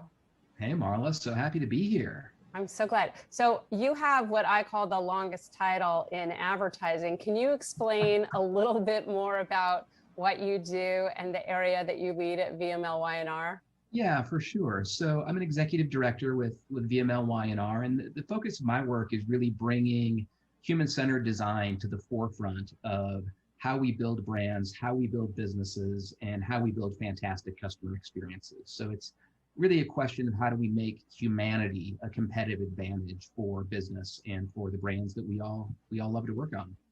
That's great. And I assume that creativity is at the heart of that. So let's get into creativity and let's talk about how ad tech is really converging with creativity and also how it's empowering creatives to do more and approach their work in more innovative ways. Tell us the work that you've been doing and what you see happening. Yeah, for sure. I mean, you know, ad tech does a lot of really, really interesting things. I mean, if you think about ad tech through the lens of distribution, right, it's created a world in which we have a way to effectively deliver interactions to smaller and smaller groups of people in more diverse places and spaces, and to interact with them in ways that are increasingly intimate and personal. And that, in my mind, opens up an enormous world of creativity over the past decade or longer, because, you know, as creatives, you're not locked into a large message that is meant to appeal to people broadly. You're actually able to create an entire system of messages that can actually interact with people in a deeper, more interesting and more emotional spectrum. So I think it's really done a lot to advance creative possibilities. And you talked a bit about human-centered design, and I want to just dig deeper into that, and also the role of technology, especially with AI and creativity and advancing or enabling that. How do you see all of these things working together? Well, that is such a wonderful and interesting question. I mean, you know, human-centered design, also known as design thinking, it has become just increasingly important to brands. You know, recent work from Forrester says that 99% of companies that are customer obsessed, truly customer obsessed, they utilize human-centered design broadly throughout all roles in their organization. And we've seen over the past couple of decades that technology companies do that really, really well. And what I see is that blend of empathy and creativity and experimentation becoming increasingly important, which actually democratizes creativity, right? So what we see is that a good idea really doesn't care where it came from. It may come from the client, it may come from an account person, it may come from a project manager. That creativity is something that we all can play in. And I think technology has really done a nice job, but sometimes thorny job, a nice job of making it like entirely new modes of creativity possible, right? The kind of reconstructions that we can do with artificial intelligence, the insights that we can find via machine learning that then inspire something that was completely unimaginable even 5 years ago. Like it's perhaps the most creative time of my career. So Jason, how do you make sure that human-centered design is pervasive, not just throughout the agency, but also on the brands that you're working with, so that it isn't siloed, that it truly is embraced across the full organization? It is sometimes a question of stubborn willpower. It is empathy. It is curiosity. It is connecting with people, especially on the client side, for whom this way of working can really be unfamiliar, right? You know, so many times in businesses, they've been trained in certain kind of processes and they get comfortable with that, right? And so much of the work as a facilitator and as a coach is giving people permission and giving people inspiration in order to tap into their own creative confidence. and really just creating a permission space that says, you know what, you have ideas too. You get to have ideas. There is a 95% chance that you were born a creative genius, right? So join us. And I have to tell you, for the clients that embrace it, they have so much fun. They are so happier. And frankly, we get much better work and we get there faster. And I'm assuming you get better business results also. Always better business results. So right? can you share an example that you've worked on recently where you really got not only the internal team, but also the brand that you were working with, the client, to really embrace this and carry it forward? Yeah, absolutely. So, Ford is one of our largest clients, and, we've done some really interesting work with the international markets group there. Now, what the data was showing was that the customer experience around customer support for the Ranger team was suffering. And, we worked with a blended team, agency people and client people using human-centered design over a series of weeks. And what we discovered was that the ability for Ford to deliver the experience that their customers really deserved was being impeded by bureaucracy, red tape, process complexity, unclear ocean be the majority of your minority. Mm-hmm. Got it. So as you think about the next era of customer experience, how has the expectation around the way brands connect with consumers evolved? And what do you see as next? And then also, where and how can technology support some of these new needs? Yeah, for sure. I mean, in a very macro sense, if we roll back several decades, for most brands, there was an abundance of demand and a scarcity of supply, right? And so it was great. I could sell more and more cars. I could sell more and more soda. I could expand my business based on, a great product, a great price, and fantastic advertising. And what has happened, especially in, developed economies, is we actually have an abundance of supply chasing a scarcity of demand. And that's why experience becomes like the winning edge for companies that do a fantastic job. And this, in my way of thinking, what's next is companies understanding that empathy and humanity is actually a competitive differentiator and a competitive advantage. It's not only does the product do the job, it's if I invite you into my life, is the net impact that you make better and special and different by choosing you to be in my life rather than choosing your competitor, right? So it's that intangible experience that makes a difference. And I think that we're at the dawn of a complete redesign of how we think about what it means to be in a relationship with a customer, right? I don't think that it's so much customer relationship management. I think that we're moving into a world of a partnership relationship with customers. And how do you see that partnership evolving? And also, how does technology play a role in that? Technology is going to be essential because so many of the interactions that customers are going to reward companies for providing will be delivered by real-time, on-demand technical services, probably based in machine learning and AI. What we see right now is that the companies that are doing a really good job of delivering great customer experiences have permission to develop first-party relationships with their customers. And so long as I trust you and you do a responsible job of what you do with my data, that data is going to give you the ability to understand how to serve my needs, how to match my desires, how to make suggestions that are helpful and not just helpful and not just persuasive, right? It's the machine learning of technology, and then the technology is going to provide the delivery systems that will allow you to have a minute by minute, hour by hour, day by day persistent presence in my life, right? Whether you're selling me tennis shoes, automobiles, or personal electronics, you get to be a persistent presence in my life, and it's really technology that makes that possible.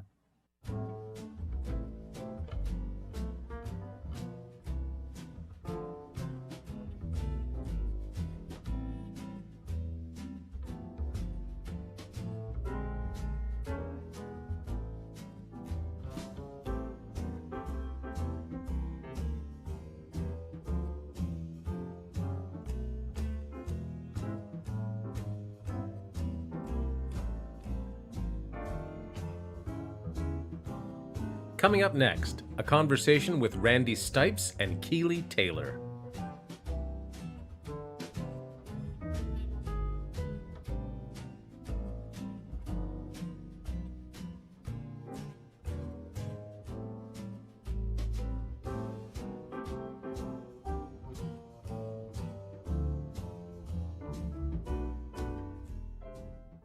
In the context of artificial intelligence, which we're focused on today, some of the big things that we're really re-examining in terms of the way in which we use our scale in the marketplace for better outcomes, both for the consumer as well as for advertisers, are things like a data ethics compass, which we recently codified and are applying across all of the different ways that we are going to be figuring out how we can still talk to those consumers. You know, we agree with the industry consensus that fingerprinting's creepy. We got to this place and this lack of trust, not, you know, the consumers were right in feeling wary of that thing that they already bought following them around the internet. So things like the data ethics compass helping us to make sure that we are being really thoughtful about what the data is. That the kind of tagline that sits under that is just because we can doesn't mean we should. So really making really purposeful decisions. There's also a ton of opportunity, and I see that in the partners that I work with in my day-to-day role about using AI to curb things like hate speech, to make sure that there is more inclusivity in the platform discourse. You couldn't have enough people in the world moderating the conversation that's happening across the open and the closed web. And so AI really has to be that thing that is helping to enable much healthier discourse online. I think that that's another kind of additional benefit of AI that we're really leaned into. So brand safety, and then also just identifying more ways to be purposeful when we are communicating. So personalization at scale sometimes was not as meaningful as it could be to people who are perhaps underrepresented. So we're really looking holistically across both creative and media to make sure that there's meaning on behalf of advertisers when they're talking to diverse audiences in a more equitable and inclusive way. So back to you in the hot seat though. Sure. AI is often misunderstood. I'm thinking a little bit of, you know, the Wizard of Oz. Are you a good witch or a bad witch? There's so much confusion about AI, down to it just being a buzzword for some and it being really meaningful technology in your case. So how is your team thinking about making AI actionable and being thoughtful about its application? Yeah, great question. I'm sure that, you know, there's people listening to this kind of rolling their eyes and thinking, well, AI isn't new. And they're right. Like AI has been applied in marketing to, you know, in areas like programmatic execution for years now. But that type of automation is not the full extent to how, you know, full extent to what the technology can do. We're really just scratching the surface. And there's several additional benefits of AI. I'll just touch on a few. You know, the fact that AI can rapidly and continuously make sense of the privacy-friendly data inputs, and then use that data to recognize patterns, to make predictions without relying on cookies or other identifiers is really powerful. So when you think about the application of that continuous learning, you know, we look at DCO, for example. DCO has traditionally been all about preset, programmed rules, decision trees where X equals Y, if X then Y, if Y then Z. With AI though, what we're really talking about is real-time, continuous learning that allows brands to predict the creative that will actually drive consumer action. You know, I think another benefit, Keely, and it's kind of ironic and definitely misunderstood in market, is that AI can actually help brands be more human in the way that they're connecting with audiences. You know, I mentioned the Clorox example earlier. That's about having the one-on-one conversations with consumers at scale. You cited that. You know, creating personalized human interactions, and that helps build trust.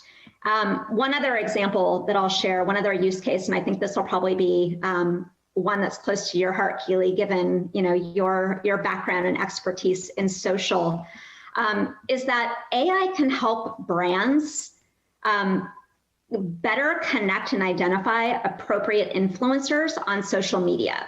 I mean, we've all seen the studies. We know, even as consumers ourselves, that consumers will often trust content that they see from influencers on social media more than they'll trust it from the brand, who they know the brand might have an ulterior motive just to push their product.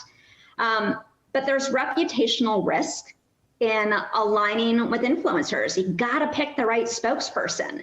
And that's a pretty arduous task, to go back and look at a potential influencer's content, maybe from a decade ago.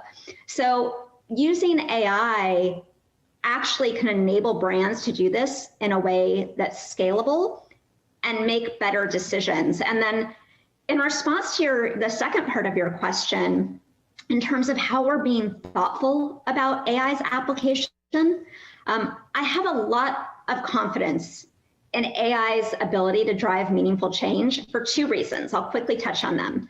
One, I'm happy that the marketing and media industry is not the guinea pig for AI. IBM has this rich history of using AI to help transform industries. When we think about cybersecurity, healthcare, banking, employers are currently using AI and other technology, blockchain, for example. Employers are using that kind of tech to get their employees back in the office safely. So if we can use AI to solve those types of challenges, I'd like to think surely there's an application in marketing and media. And then putting my consumer hat back on, I have confidence in AI because I'm using it as a brand, as a marketer. You mentioned eating my own dog food. It's kind of this lovely arrangement in that the Weather Channel business has become a test bed of sorts. So before we take any of our advertising solutions out in market, we're trying them on for size ourselves. We're making sure that that tech meets our expectations in the campaigns that we run, in the digital experiences that we create, and in the forecasts that we generate. It gives me a lot of confidence, and it's a powerful statement to say that the same AI that's powering our advertising solutions is also powering the forecast for the world's leading weather provider. Yeah, that tried and tested before it's alpha to an outside advertiser is a really powerful example. I guess one last question.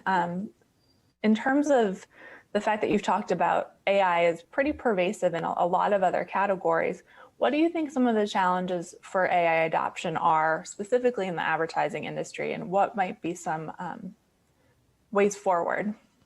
Yeah, I think two key challenges. First, challenges or opportunities, however you want to frame it. But first and foremost, we need more education. As I mentioned, we've only scratched the surface in terms of showcasing what AI can do.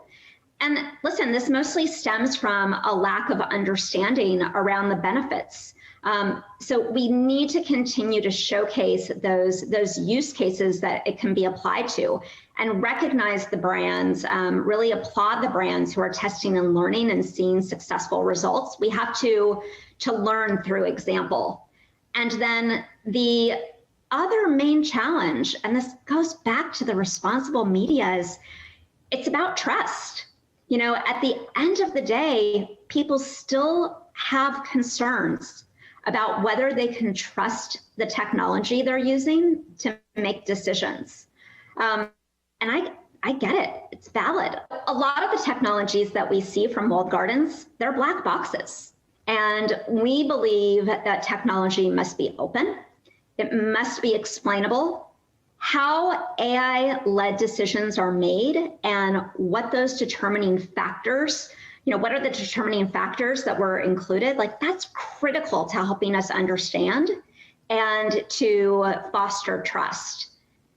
it's also why at IBM we'll often refer to AI as augmented intelligence.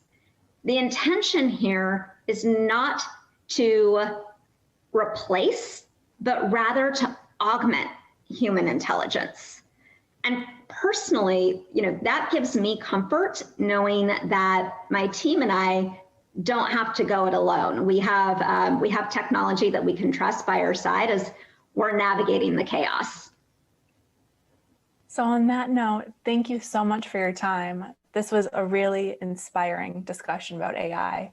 And I think to take a couple themes, being responsible with it, the opportunity for artificial intelligence to be a light that brings us to this future of identity, and the need for the industry to come together to better educate, to kind of pass that, can you explain it to your grandma or your grandpa test, will make a place where there's a lot more trust and there's a lot more value exchange between consumers and brands in the future with AI, or that, I love that, augmented intelligence at the center. So thank you so much. Thank you, Keely, and thank you to GroupM for the really important work that you're leading. Thank you.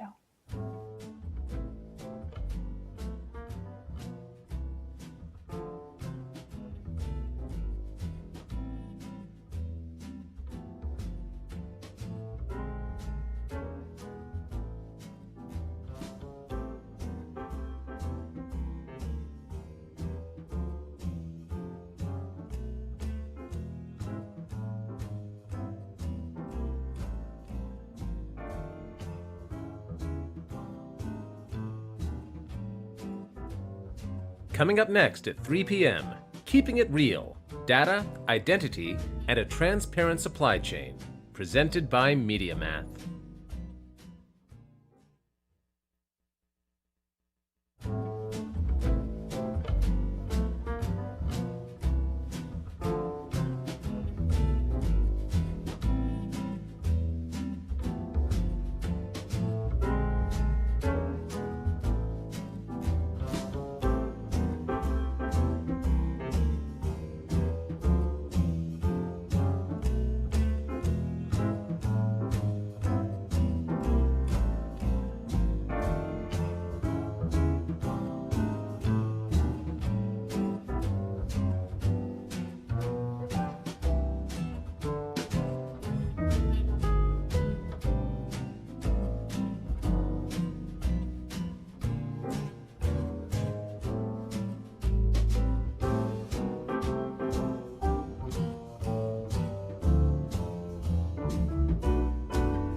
Coming up next, Keeping It Real, Data, Identity, and a Transparent Supply Chain.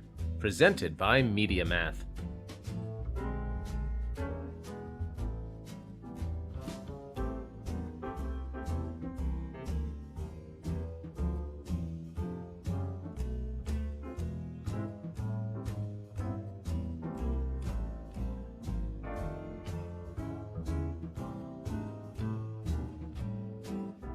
The world of media is dominating the conversation, particularly among marketers.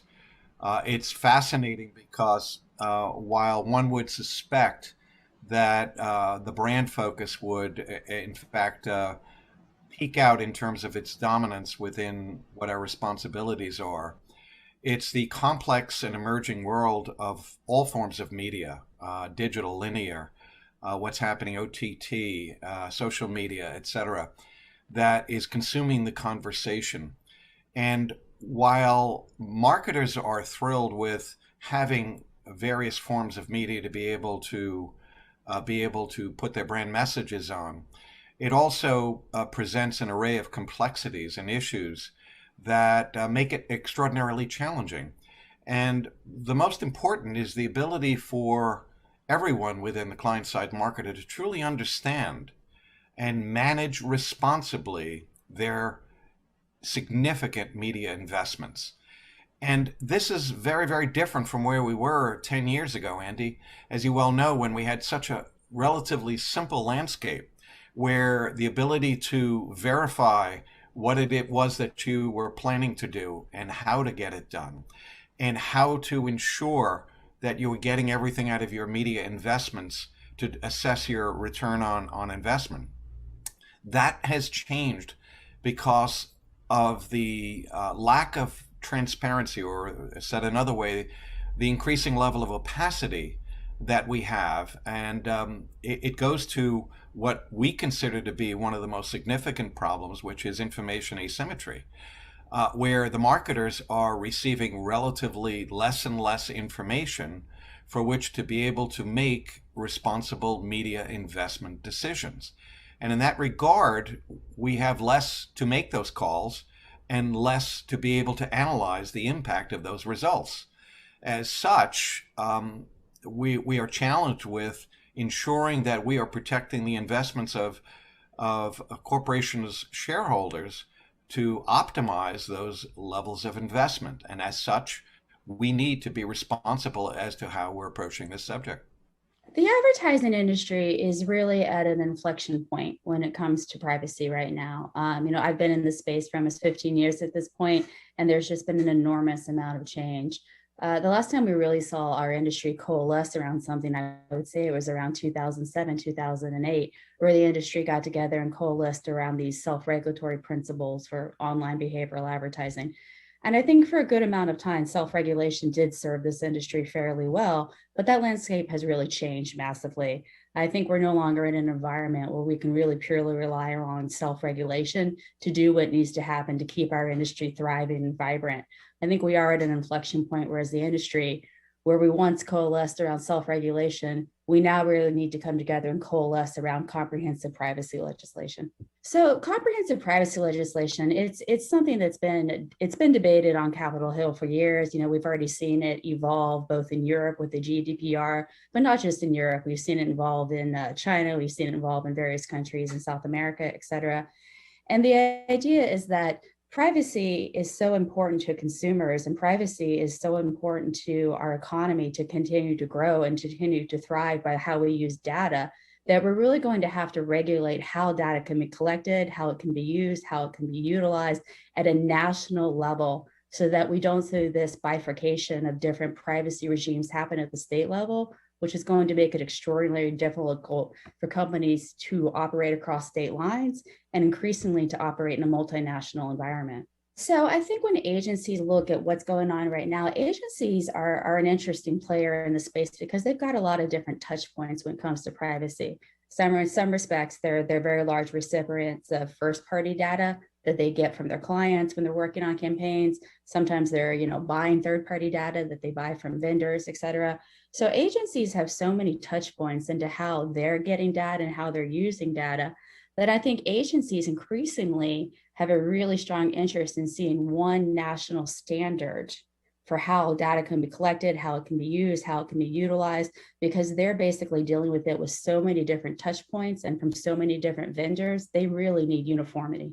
Yeah, I'm really hopeful by, a lot of the advancements that are being made in the ecosystem and by, companies like ours and others that are really tackling this issue head on.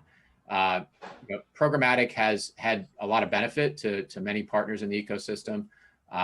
There's marketers and advertisers have embraced that tool, and many publishers have had success with it.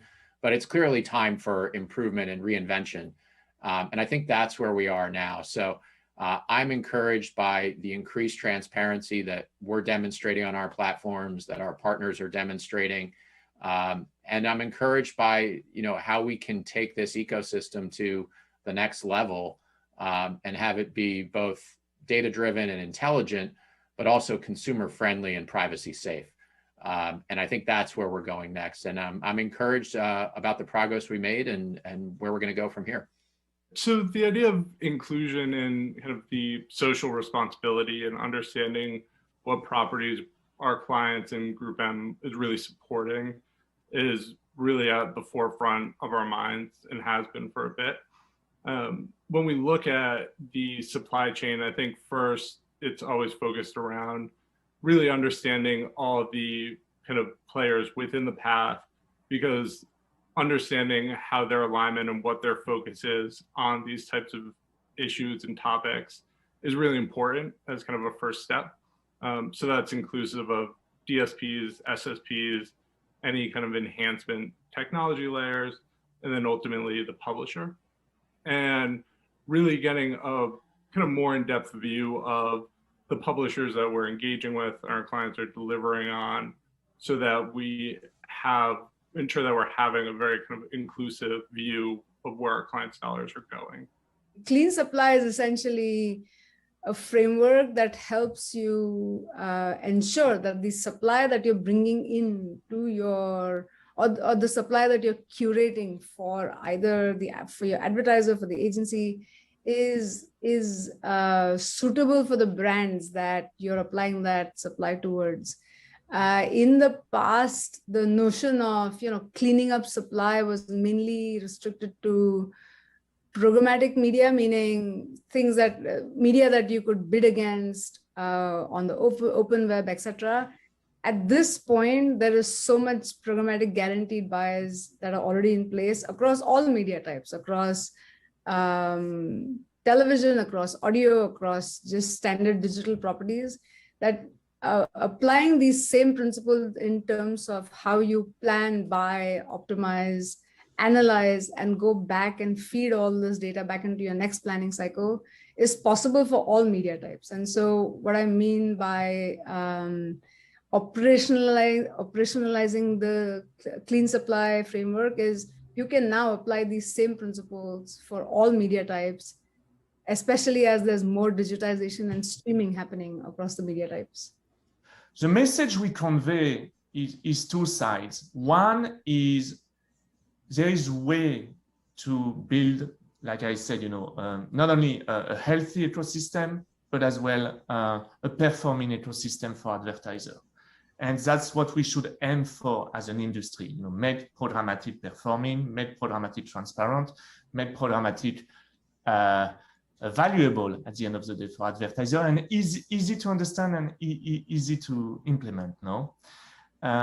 Then the second piece is, it's a bit of a different conversation, but as you know, there's a lot of question about purpose advertising and the responsibility of brands in terms of how they allocate their money, and I do think that's where the role of the CMO is so critical, because they are the one who can as well influence their team about where to spend and how important it is for any top brand in the world to continue to fuel the free ad-supported web ecosystem with great dollars, with great money, with great advertising money.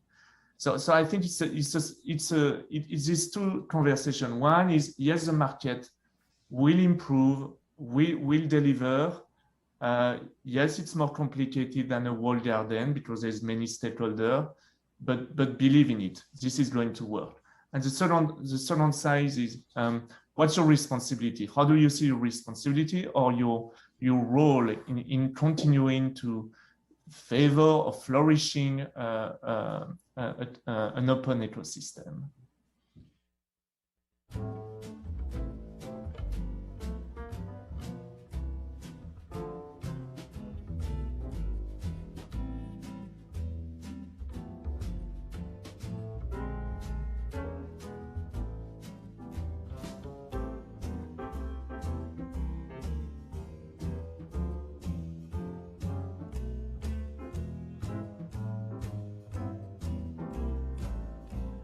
Coming up next, a conversation with Marla Skiko and Amanda Richman.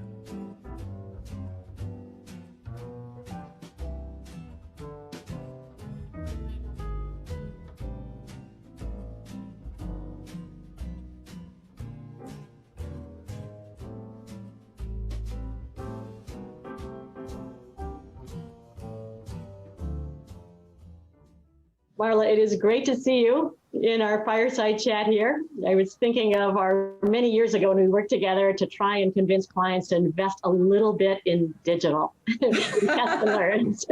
And here we are all in on that and so much more. So yeah, the topic of addressable accountability, we've been living with it for some time. Absolutely. So good to see you too. Really fun. And 18 months ago, big role change. So I'm really curious. You moved from the agency to marketer side, which really allows you to get underneath from behind the curtain and understand how clients can really be using their data in more interesting and innovative ways. Love for you to share us a bit more about what that experience was like and what were some of the things that maybe surprised you as you have the marketer's lens now and what you can be doing. Sure. Yeah. I mean, it's been such a great transition. It really is interesting to see all the teams on the inside come together. I never really had that point of view. And it really hits home how important it is to have an agenda around this. I mean, I guess the one thing I would say that surprised me, it's not really a surprise, but when you see it happening, there's just so much there's a volume of data and it's coming from so many different sources. And the idea of being really deliberate about what you focus on, what you decide not to focus on, and how you harness that, it's just massively complicated with so many different teams, and especially in a company the size of Ford. So it's been a really interesting, eye-opening, just great to work with the teams. Because, as we both know, we really unleash a ton of insights when you get into how do we use this data with purpose and to reach out to the myriad of audiences that matter. And so many of them matter to the brand and will continue to matter as we go forward. Exactly. It's that pivot, right? From the early days where it was all about more data, more data. Now that we have so much of it, what's the art of the edit to say what matters, what can we derive the insights from, and how can we use it powerfully across partners, kind of unlocking it from the silos. And I imagine the scale of Ford makes that a very big challenge to how to simplify and get into the right lane of the data that matters and can make a difference. Yeah, it's so true. And it's really defining your agenda, because how we unleash the data and link it and have that agenda is based on where are we going as a company? What are our priorities? And then it goes from there. And we've got so much new product coming out. We've launched recently so many new vehicles, from the F-150 Lightning and most recently Maverick, but they're very different audiences, which then it's on us to say, hey, what insights can we find? And we know that always takes us back to data and the chain that it takes to link that data, to have those really good insights and then to have them into action. Let's talk a little bit more about this. This has been an amazing launch year for Ford, which when you think about the environment that we're in right now, to have more launches than ever, clearly there was a role data played to understand how to get the perspective of what audience can actually drive the most sales, and how do you think about your current customers and more. Can you talk a bit more about data and addressability in a launch year like this last year? Yeah, sure. So addressability has always been crucial. I mean, we both know the more precise that we can get, we can tell better stories, we can get better connections when we know who are we trying to reach, and getting the right signals to say, are we doing this right? Are we engaging? Are we getting the right feedback from who we're trying to talk to? So it's not just the pushing out of messages, but learning from, the data tells us we think we're trying to get to a certain audience. Is that the right audience? How are they engaging? And then what are we saying next?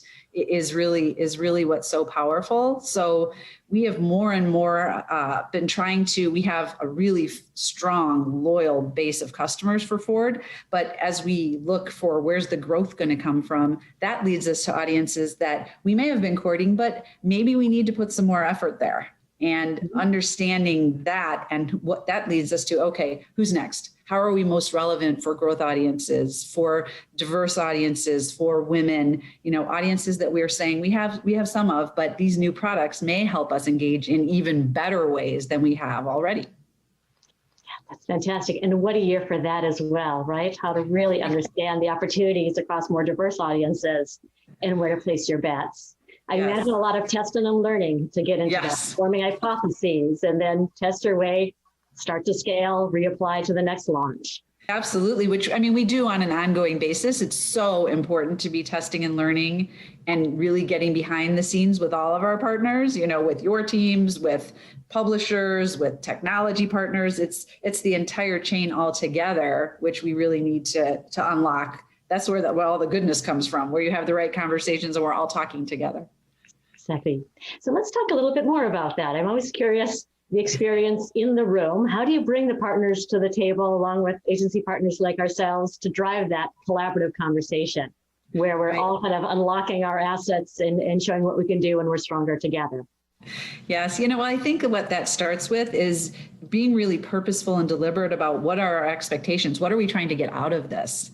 And I think, we weren't alone. Last year was really a pretty eye-opening year for many of us based on the environment, based on what went on, based on the conversations, that were created by what was happening politically, what was happening in so many aspects. And it was very eye-opening to think, how are we being deliberate enough in the criteria that we set such that we have expectations with each of our partners? So that starts with what's important to us. How do we want to show up? What are our criteria? Because if we're not defined in what our expectations are and we set what the accountability is, it's really hard to lead that conversation. So it was an assessment on our side, then working really closely with your teams on your side to say, okay, let's be really specific. This is what's important to us from a brand safety standpoint. This is what we have an expectation from a transparency standpoint. And then that set the stage to have the right conversations because we know what we're expecting, what are those criteria, and then it's setting the plan to help us get there. That's great. So true transparency in the conversation, your criteria, performance standards, and then holding everyone accountable to that. Yes, so in exactly. That, did you start to see areas that came to the surface as far as where you felt there still needs to be more transparency, whether that's transparency in the media supply chain or transparency in certain conversations? What needs fixing still? Yeah, I think it's on us to ask the right questions because for a long time, there's this perception that there is purposeful lack of transparency. And some of it is just, are we asking the right questions so that we're getting underneath the things that we need to know? And it could be, it's just the nature of how the system is set up. And then some of it is you just need to get underneath it and ask what you really want to understand. And some of it is building trust. Trust between anyone you're partnering with. We have strong trust with each other, but then each time we talk with a publisher or we talk on the supplier demand side, it's that the relationship you build so that they understand where you're coming from, you ask the right questions and they feel accountable because this is going to be measurable. We care about what that unlocks for us. And it's just a different conversation than we're just going to transact because we need the media and we're going to measure it, but we need to transact on other things that are valuable to us. That's great. It's hard to hold people accountable if they don't have enough visibility into what those KPIs are and what the impact is, or feel the impact as well if we're not making that accountability very clear from the start as far as what then those next steps will be depending on the performance. So As much as we talk about transparency in the supply chain, I'm thinking about transparency in that conversation. And to your point, really asking the smart questions, and then the question that follows that up, and then the next one to get to the heart of the matter. It's working. That's right. And until this came to light, I kind of feel like we didn't shine the light on ourselves to say, what are we trying to solve here? What really matters, so that we could have an agenda, because sometimes you have the conversation, it could go in circles if you don't really start from what are our expectations, why is that important to us, and how does that tie back to our priorities as a brand? Great. I know we feel that you just bring us into your business, and that makes all the difference in the partnership and the performance that comes out of it. Yes, and we feel that for sure. So let's pivot a bit to the world that we're all facing and reading more and more about, and the extensiveness of the topic of privacy compliant environments and what that means for addressability. And I'm curious if it's been a big pivot for Ford, or just a part of your journey when you think of how you've approached first brand safety and then moving now towards perhaps a more restrictive environment, or maybe an environment that has more opportunity as a result of some of the guardrails that'll be in place. Right. Yeah, for sure. And that part remains to be seen. But no, we've been on this journey for a while because it's extremely important to us. I mean, our brand at the portfolio, or as we call it, at the oval, is so important to us. And we've definitely had criteria. We've been working as combined teams on the accountability to the environments we show up in and what we expect in terms of the standards that we hold ourselves to and we expect our partners to meet. I think in this past year, we became even more laser focused and set very refined criteria where there can't be a question. And we broke it down and had just a very methodical framework, and we did it together. And then we went to our partners and we had purposeful conversation around, we want to make sure that this is a two-way dialogue, that we lay out what's really important to us, and that we have a roadmap to get there, because there are challenges. It is not easy in every environment, and some environments are harder than others to track safety. And some places that we spend our dollars, they're controlled by consumer conversation. People are just, and that's not easy. It's not easy to monitor that, but we really wanted to set out a roadmap. No matter how challenging the environment is, let's have a roadmap of how we're going to get there. So that became really specific and very intentional this past year. Excellent. So you're living the world of responsible media then. We actually are, yes. In roadmaps and more. I'm curious if there's other dimensions as you think about responsible media too, beyond the partner conversations that you're having, that kind of puts it under that umbrella. Yes, I mean, I think it's really expansive. So we're a part of PRAM, the Partnership for Responsible Addressable Media, which what that really gets to is no one marketer can define this just on their agenda. We really need the whole ecosystem to be working together.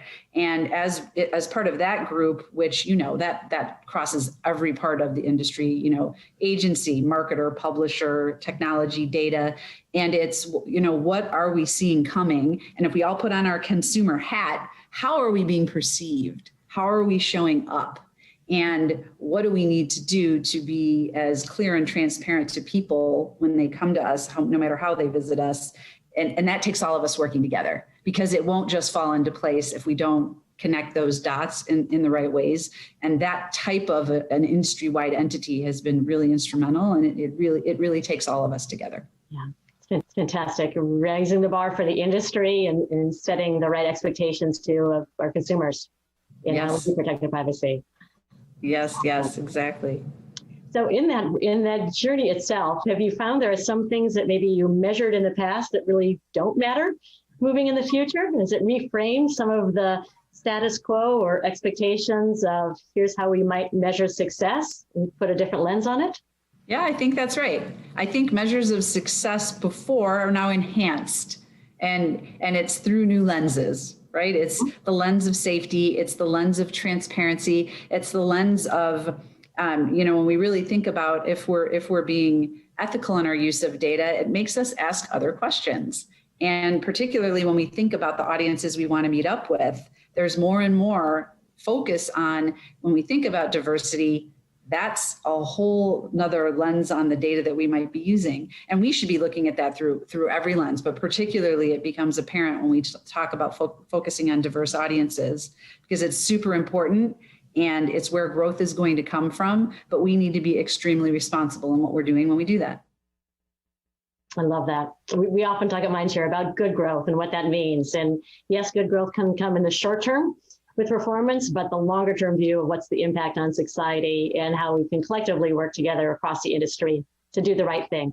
It's important to both our organizations. Yes, it is. It is. Well, Marla, I've so enjoyed this conversation. I think one takeaway is that it's not only about transparency, but it's the art of the question to really unpack what's happening and understand kind of at the heart of it what we should be looking for, what we should be sharing with more of our partners and bringing everyone together on the same goals and on the same page. So the art of the question, maybe at the heart of transparency. That sounds so great. I'm glad that we're doing it together. Same. Let's keep pushing. Awesome. For sure. Take care and hope to see you soon and maybe a live can one day. Yes, hopefully that's on the horizon.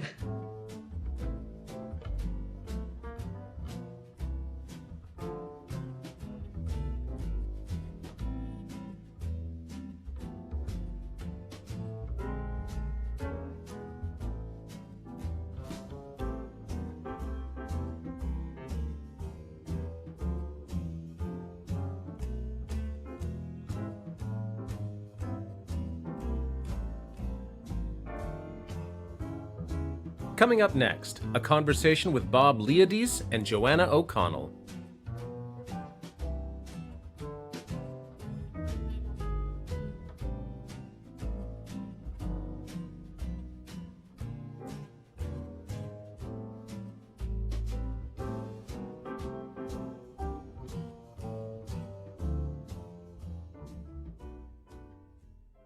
When we're in a conference about responsible media, and I'm talking to the head of the ANA, I sort of have to use this opportunity to really dig into the word responsibility. So I think that's what I want to do today.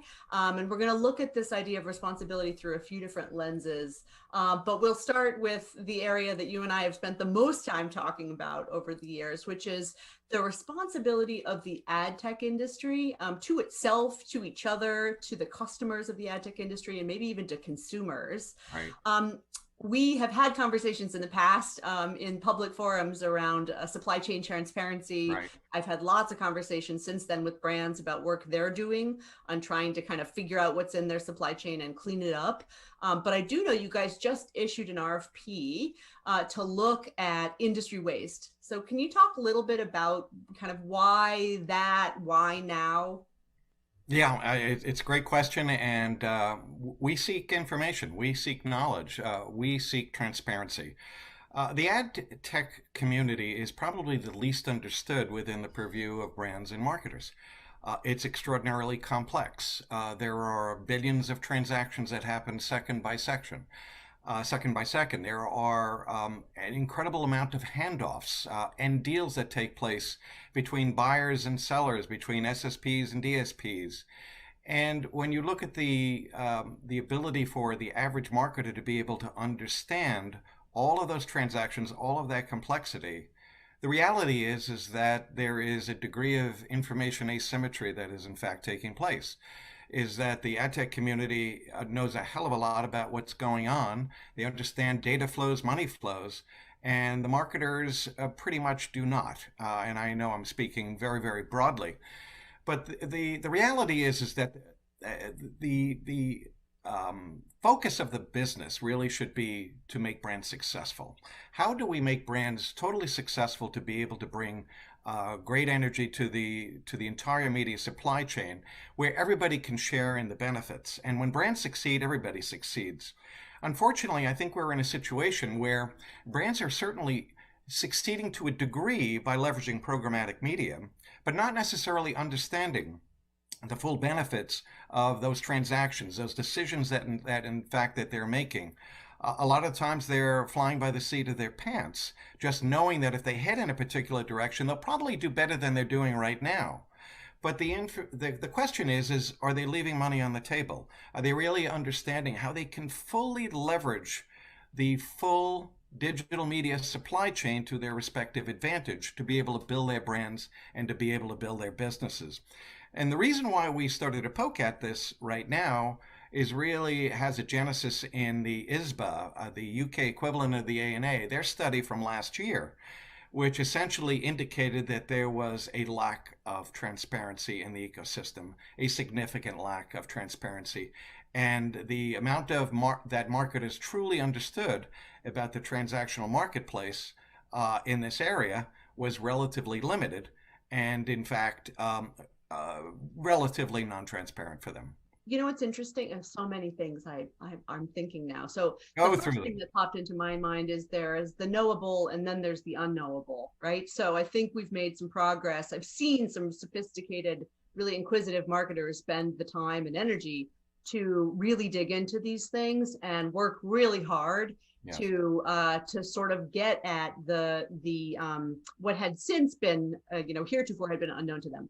The challenge, I think, is not everything is in fact knowable in the supply chain right now, even when you do all that digging. Is that kind of what you guys are, is that part of what you're poking at? Well, the part of the problem is you don't know what you don't know. And as the digital media supply chain gets increasingly complex, I think that the gap of knowledge between brand marketer and the ad tech community is widening. And it's not that anybody's doing anything wrong. What we're trying to do is to understand what we can be doing better and more effective for the brand marketer. So the lack of information that we have to be able to make these decisions and optimize what is an extraordinarily powerful tool going through such tremendous growth rates right now, it's almost opaque for us. We know we have to do it because the productivity is clearly there. But the reality is that if you go back in time, brand marketers were making decisions based upon a high degree of knowledge and certainty as to where their media was being placed and how it got there, and did it run exactly as you had intended it to run. The reality is, I think within the ad tech community or the ad tech supply chain, so much of that knowledge is not there for the brand marketer to understand and to optimize.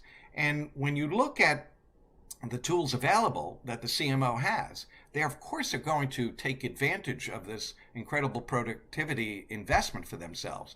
But what they don't know, and I think this goes to what the CFO should be accountable for within the brand marketer, is are we using our assets as productively as possible? Do we know as much as we can to make the very best decisions for those brand marketers to be able to optimize performance? Well, the interesting thing, a thing I've been thinking a lot about over the last couple of years is the consumer as part of this contract as well. And by the way, not just the consumer, but the publisher. So really there are kind of three legs to the advertising stool, right? And the ad tech is really just in support of one or more of those three legs of the stool.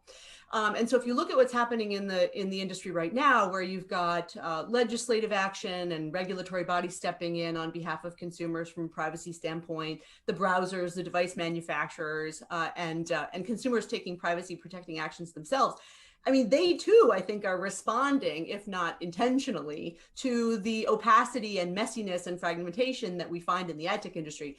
So one of the things that maybe is a byproduct of a lot of this energy around consumer privacy is also a more clean, transparent, simplified advertising supply chain. Do you buy that? Oh, totally, completely. I think that that's exactly what is in fact taking place.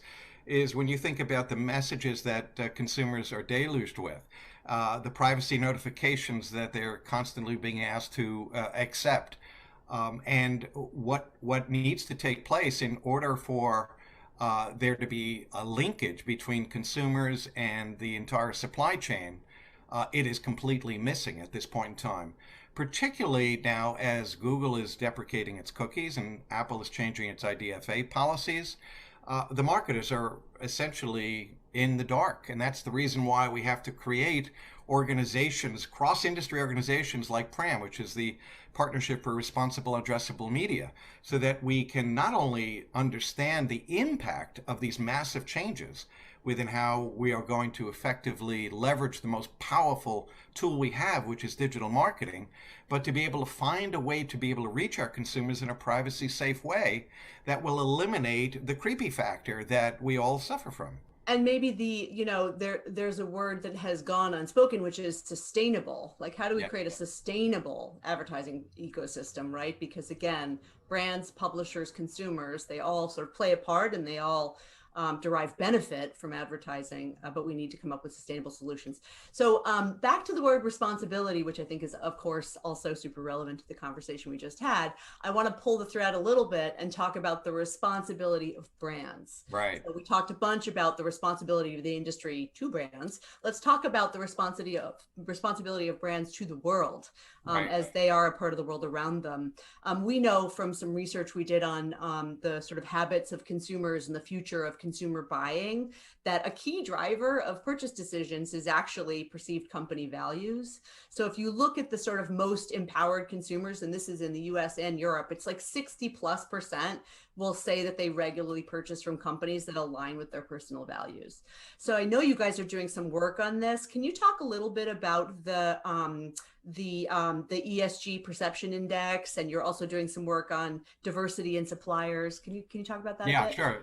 Let's start back with where your premise originated from, which is the responsibility of brands. And this really became an acute subject during COVID.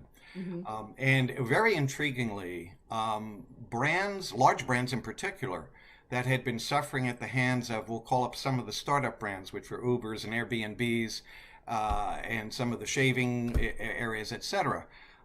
They recognized that what they had to do was to stop selling to consumers and, in fact, to develop a relationship with them. And this became a very, very acute learning that came out of the COVID arena. And marketers completely flipped on a dime to be able to address the fact that consumers were worried about finances, were worried about their health, were worried about their employment situations. And rather than try to sell to them in their traditional ways, they stepped back and changed their messages to react to consumers' needs, to become more responsible, which is the area you're acutely focusing in on today.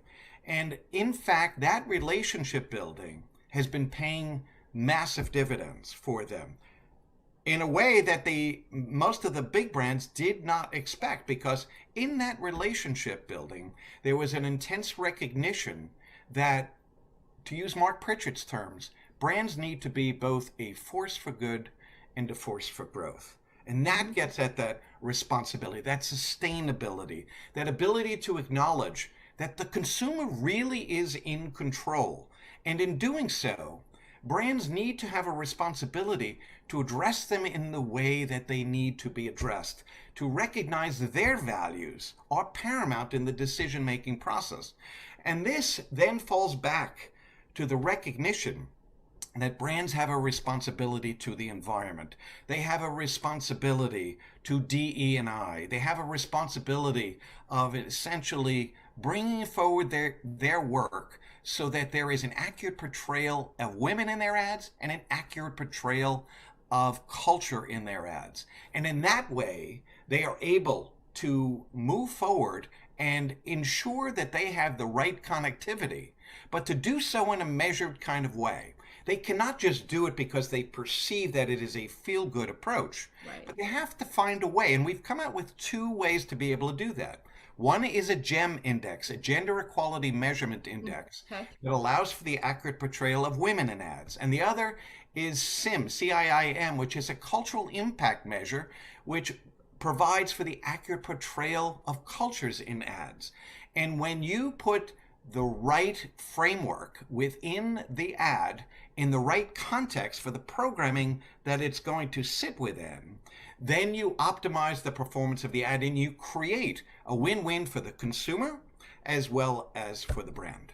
Well, and it's probably fair to say that human beings are very good at sniffing out inauthenticity. Absolutely.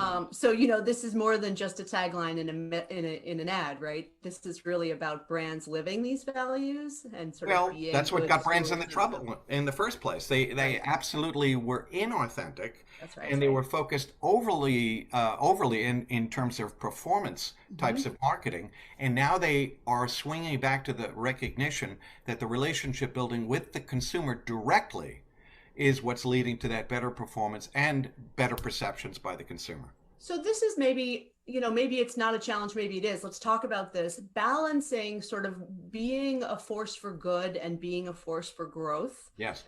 Of course, I would love to believe, and you would love to believe, and Mark Pritchard would love to believe that those things move, perfectly in tandem, and there's a perfect correlation between them. But let's talk a little bit about that, because, the CMO is designed to be an engine of growth, and that's an awfully hard job, especially when, we're looking at research now that sort of shows how the CMO has lost some influence. Right. Inside of his or her organization. So can you talk a little bit about what it means to be kind of a successful CMO and be an engine for good and an engine for growth? Yeah, it's a great point. And I do think that part of the problem that the CMO faces in terms of its challenge is that a CMO could be handling 200 different areas of focus at the same time. Their job is immense. And I think that's part of the issue as to why many CMOs, their tenure is as short as it is because they don't know how to be able to organize the totality of their responsibilities in a way that is going to optimize both growth and good. And so there needs to be some very choiceful decisions that have to emanate. Most importantly is this increasing focus on being a force for good. I mean, when you think about it, yes, most CMOs come into the job recognizing that they have a responsibility to the CFO, the CEO, and the shareholders in order to optimize their financial delivery. And I think that goes without saying that you have to have the right brand with the right creative, leveraging the right media components. And what they have the least areas of expertise on is understanding how to be that force for good. Because we've not necessarily been a marketing community that has necessarily generated the focus in on gender equality and cultural equality within their respective ads. And it's more than just simply throwing on people of diverse culture into their respective ads. It's about providing the right balance in the messaging to ensure that these people are viewed as important within their lives and in their choice of their respective brands. That requires the measurement tools that we just spoke about before, because there are very interesting nuances in the way the creatives take apart a particular ad to determine its appropriate relevance for the consumer. Things that essentially fall under the banner of unconscious bias is what most people have to overcome in order to be able to make the appropriate ads that zero in on being that force for good. But it also requires choiceful decisions. And you mentioned the word sustainability before. And this is an area of increasing focus that I don't think that we have as a total marketing community our arms around, because we are obviously dealing with climate change. We are dealing with racial and social injustice. We are dealing with macro issues that if you look at the UN Charter, it can make your head hurt because it is so wide and so broad. Yeah. So I think we as a marketing community have to be able to narrow our focus about what marketers can in fact control and influence so that they can live the full banner of what a global sustainability framework is all about. Well, maybe my last thought on that will be, before I let you go, the marketer is the voice of the world back into his or her organization, right? So there's such opportunity there to help the rest of your colleagues really think about the world around them. Yes. And how to build product, how to distribute, how to price. You know what I mean? Like, there are so many ways in which the marketer, as the voice of the world around them, can help influence the direction of the company. Joanna, you hit the nail on the head. And those are the choiceful decisions that any particular CMO needs to make. But I have to turn it back to you just for a quick one. You have seen this in so many different angles at Forrester, seeing the research that you've had, seeing the areas that you've been exposed to. I mean, it's a very, very wide lens that you have. Can you give our audience your perspective on some of these particular choices that need to be made?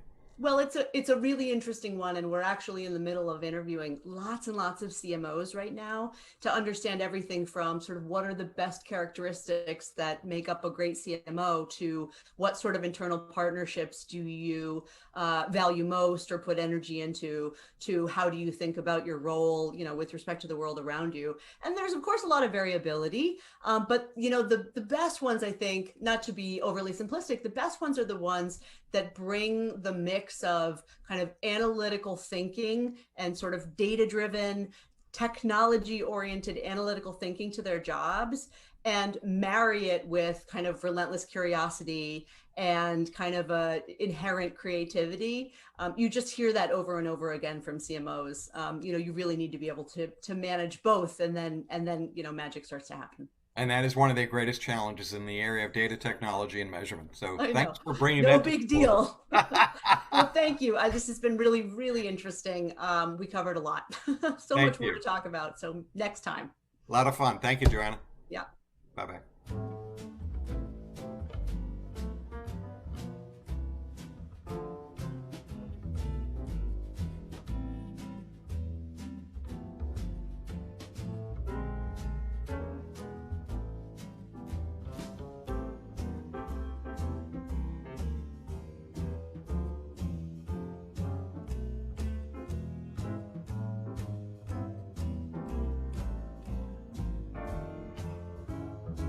Coming up next, a conversation with Joe Zawadzki and Kirk McDonald.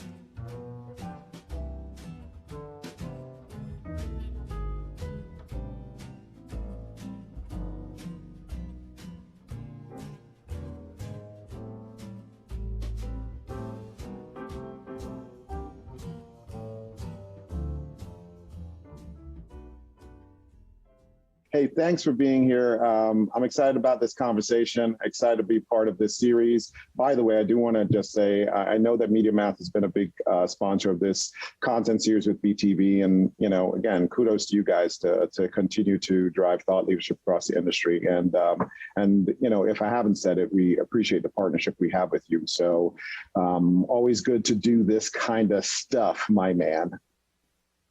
Before I start waxing poetic about the impact you are having in the industry, and this responsible media is truly amazing. You know, it's putting words into deeds in a way that you know.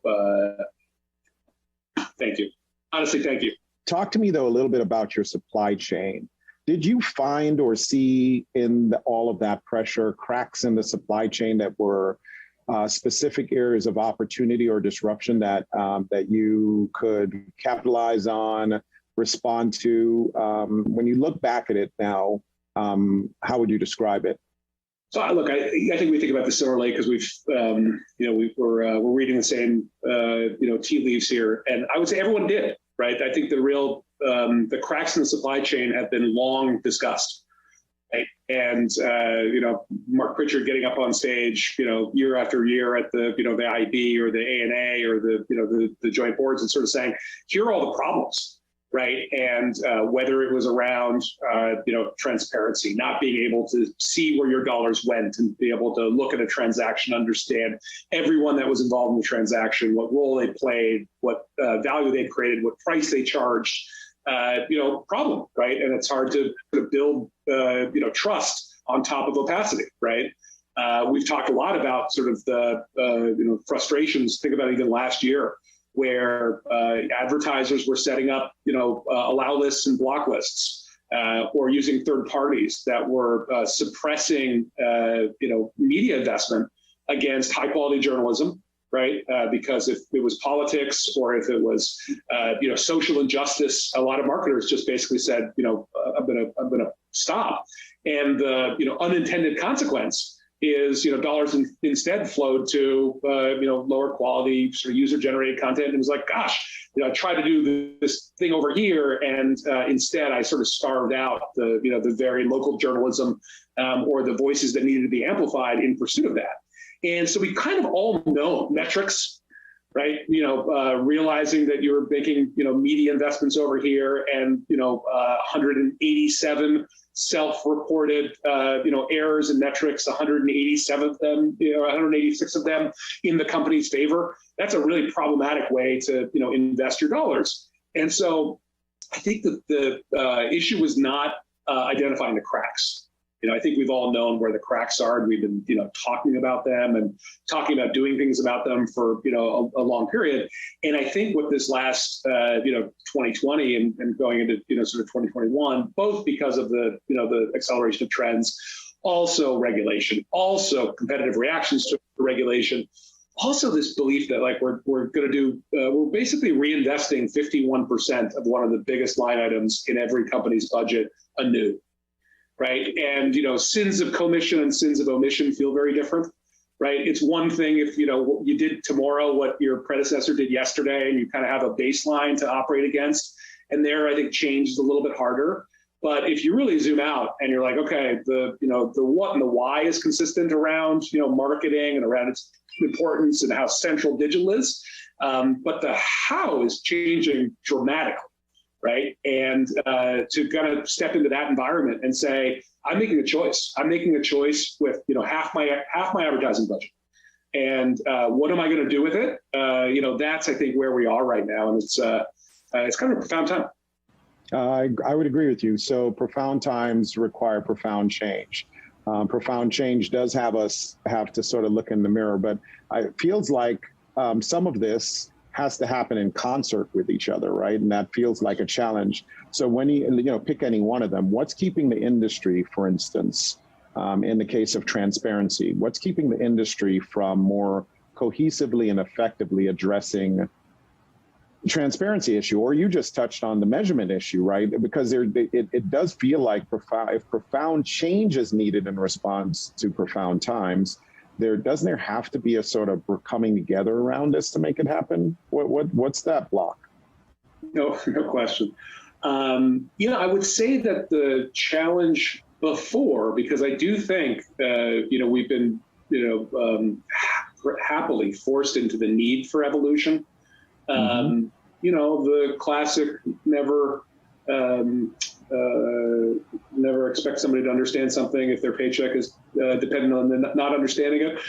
There's a lot of like status quo ante, right? There's a lot of the system is sort of built on, a particular set of assumptions around how the industry, always worked, right? And whether that was people operating in silos and isolation, right? And, optimizing for publisher yield, optimizing for advertiser performance, optimizing for intermediary profit and growth, right? And if everyone is optimizing independently, it's a little, again, got a handful of adages here, but if you want to go fast, go alone. If you want to go far, go together.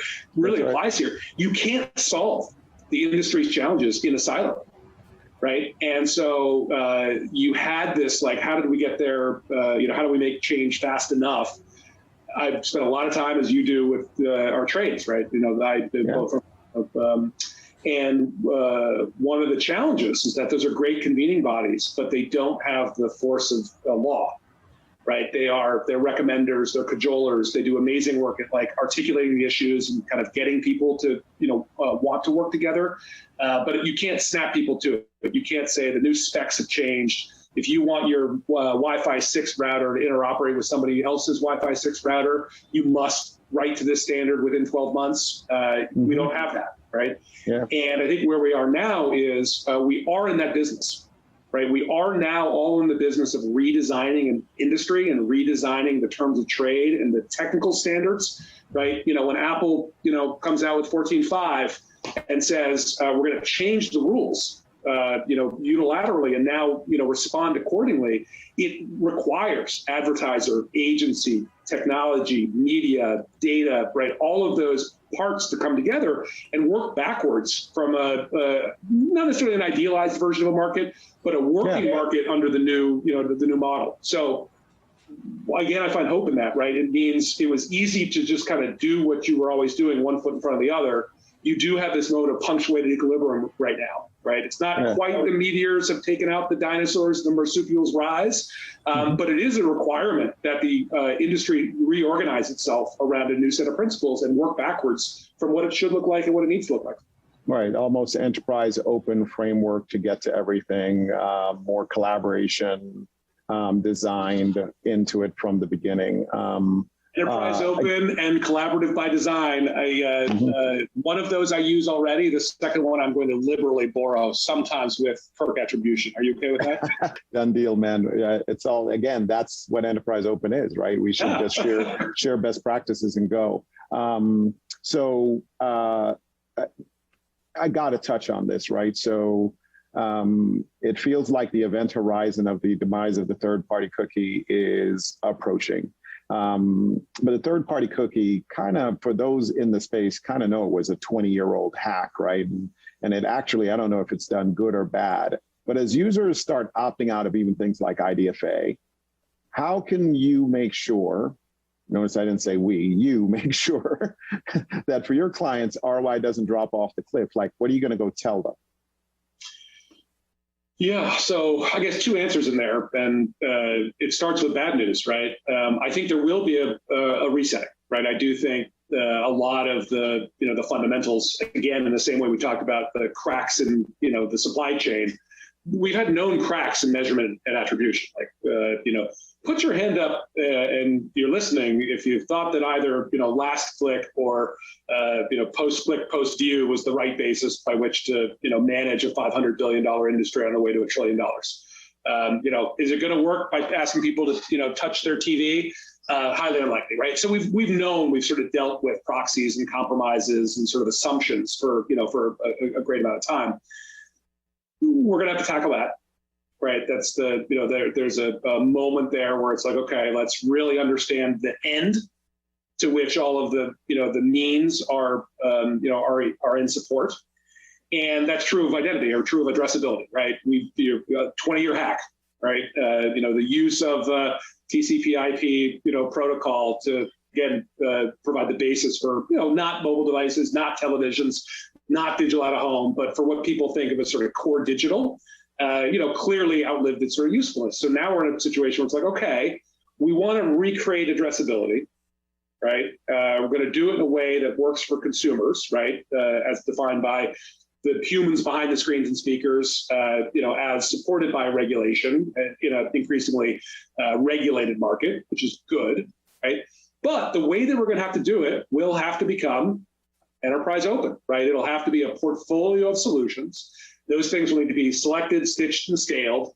It's going to be deterministic solutions, probabilistic solutions, open solutions, proprietary solutions, and you're going to have to put these things together in a way that allows for orchestration across said screens and speakers, and then to connect all those things back to what really matters, which is selling stuff in one way or another, right? So all the way down the down the funnel, all the way through to retention and loyalty and advocacy and like a brand's relationship with a consumer, basically, with a human being, and it's all digital, right? The fact that I saw your piece recently, right?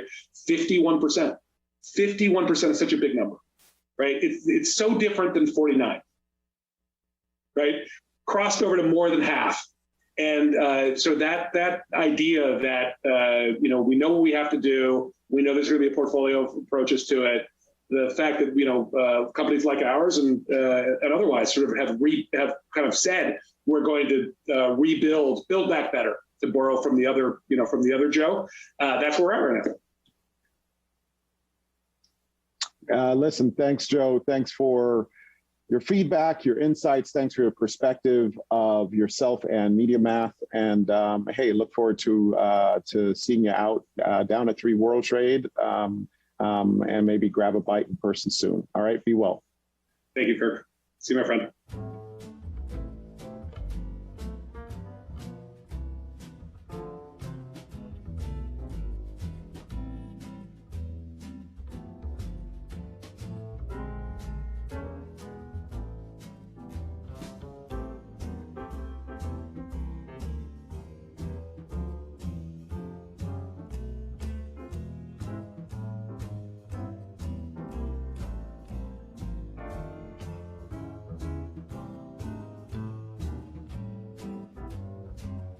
Coming up next at 4 p.m., a key industry agenda, cross-screen measurement, presented by Nielsen.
So marketers are contending with an incredibly complex and fragmented media ecosystem. You know, you've got consumers consuming across myriad channels, formats, devices.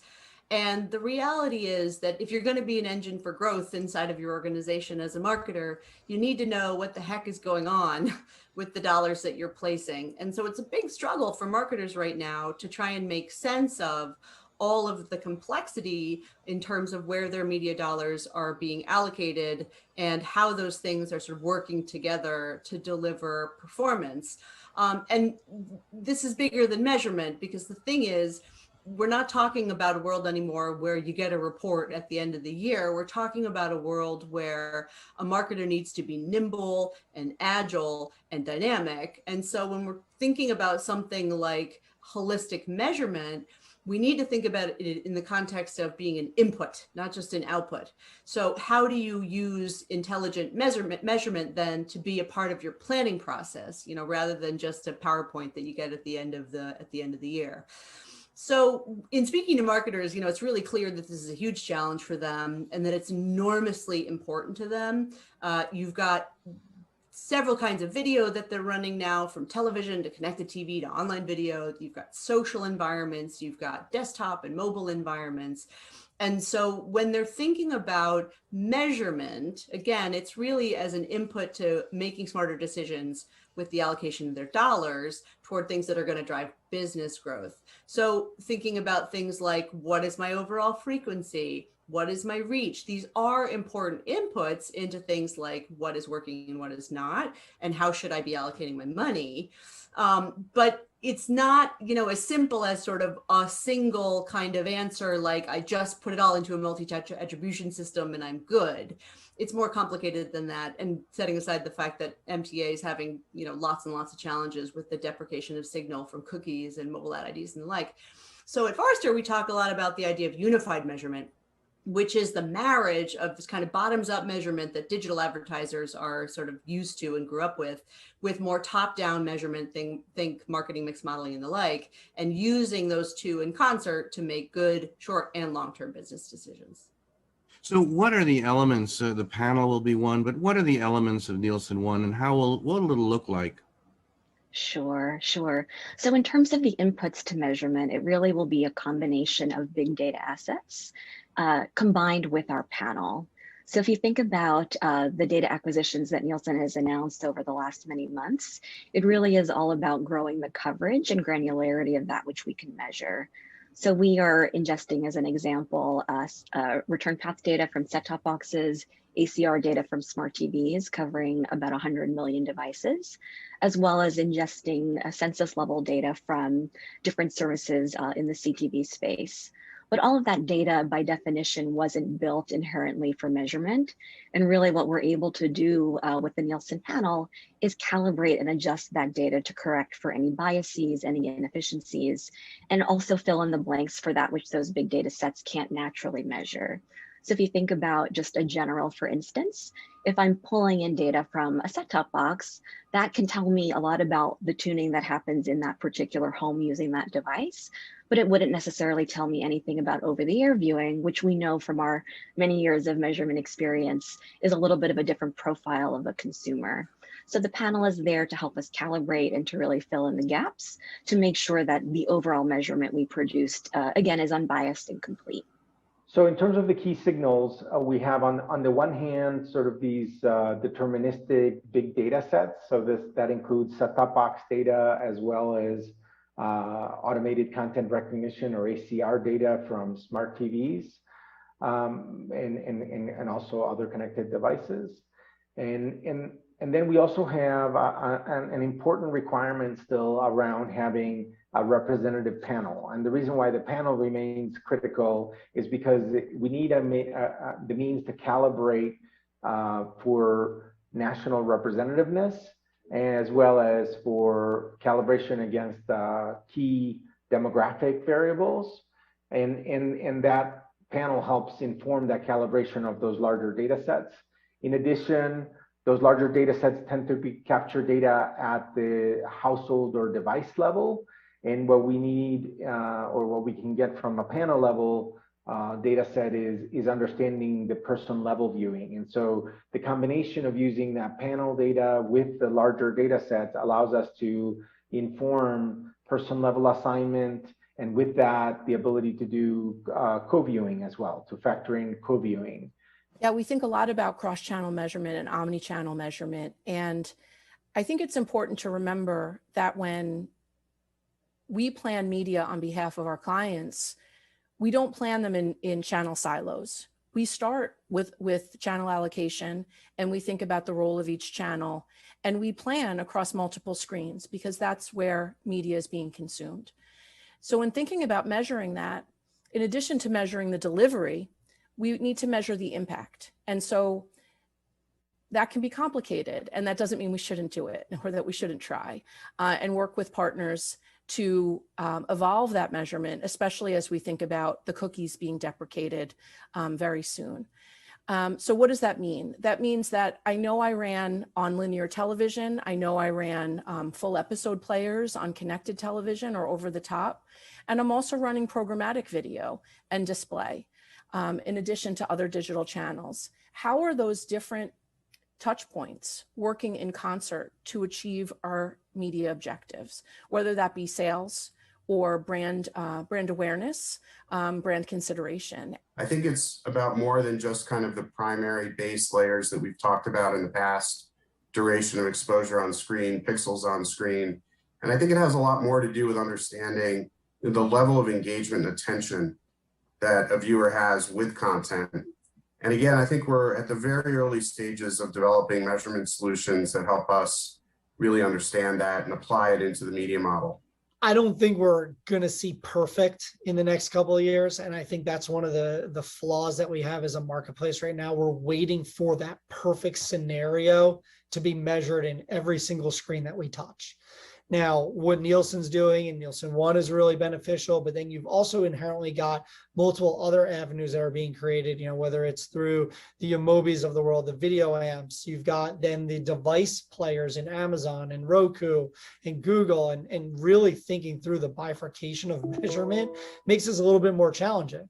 So for us, you know, we won't have perfect, but I think we need to come at this through the lens of what is the best option for this campaign and what am I trying to learn? So what I mean by that is, how do I create, and almost going back to 6th grade science, the scientific methodology? What is my hypothesis? How am I going to go about actually doing that? And then what is the output going to be? How am I going to measure it? And what am I hoping to learn?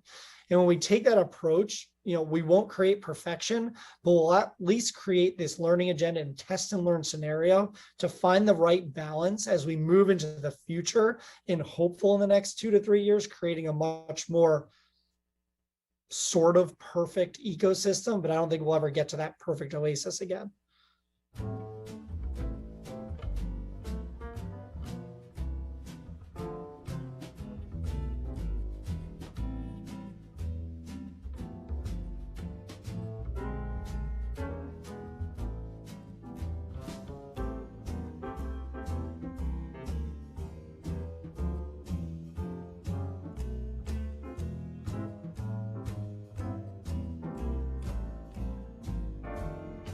Coming up next, a conversation with Lukman Parampath and Matt Sweeney.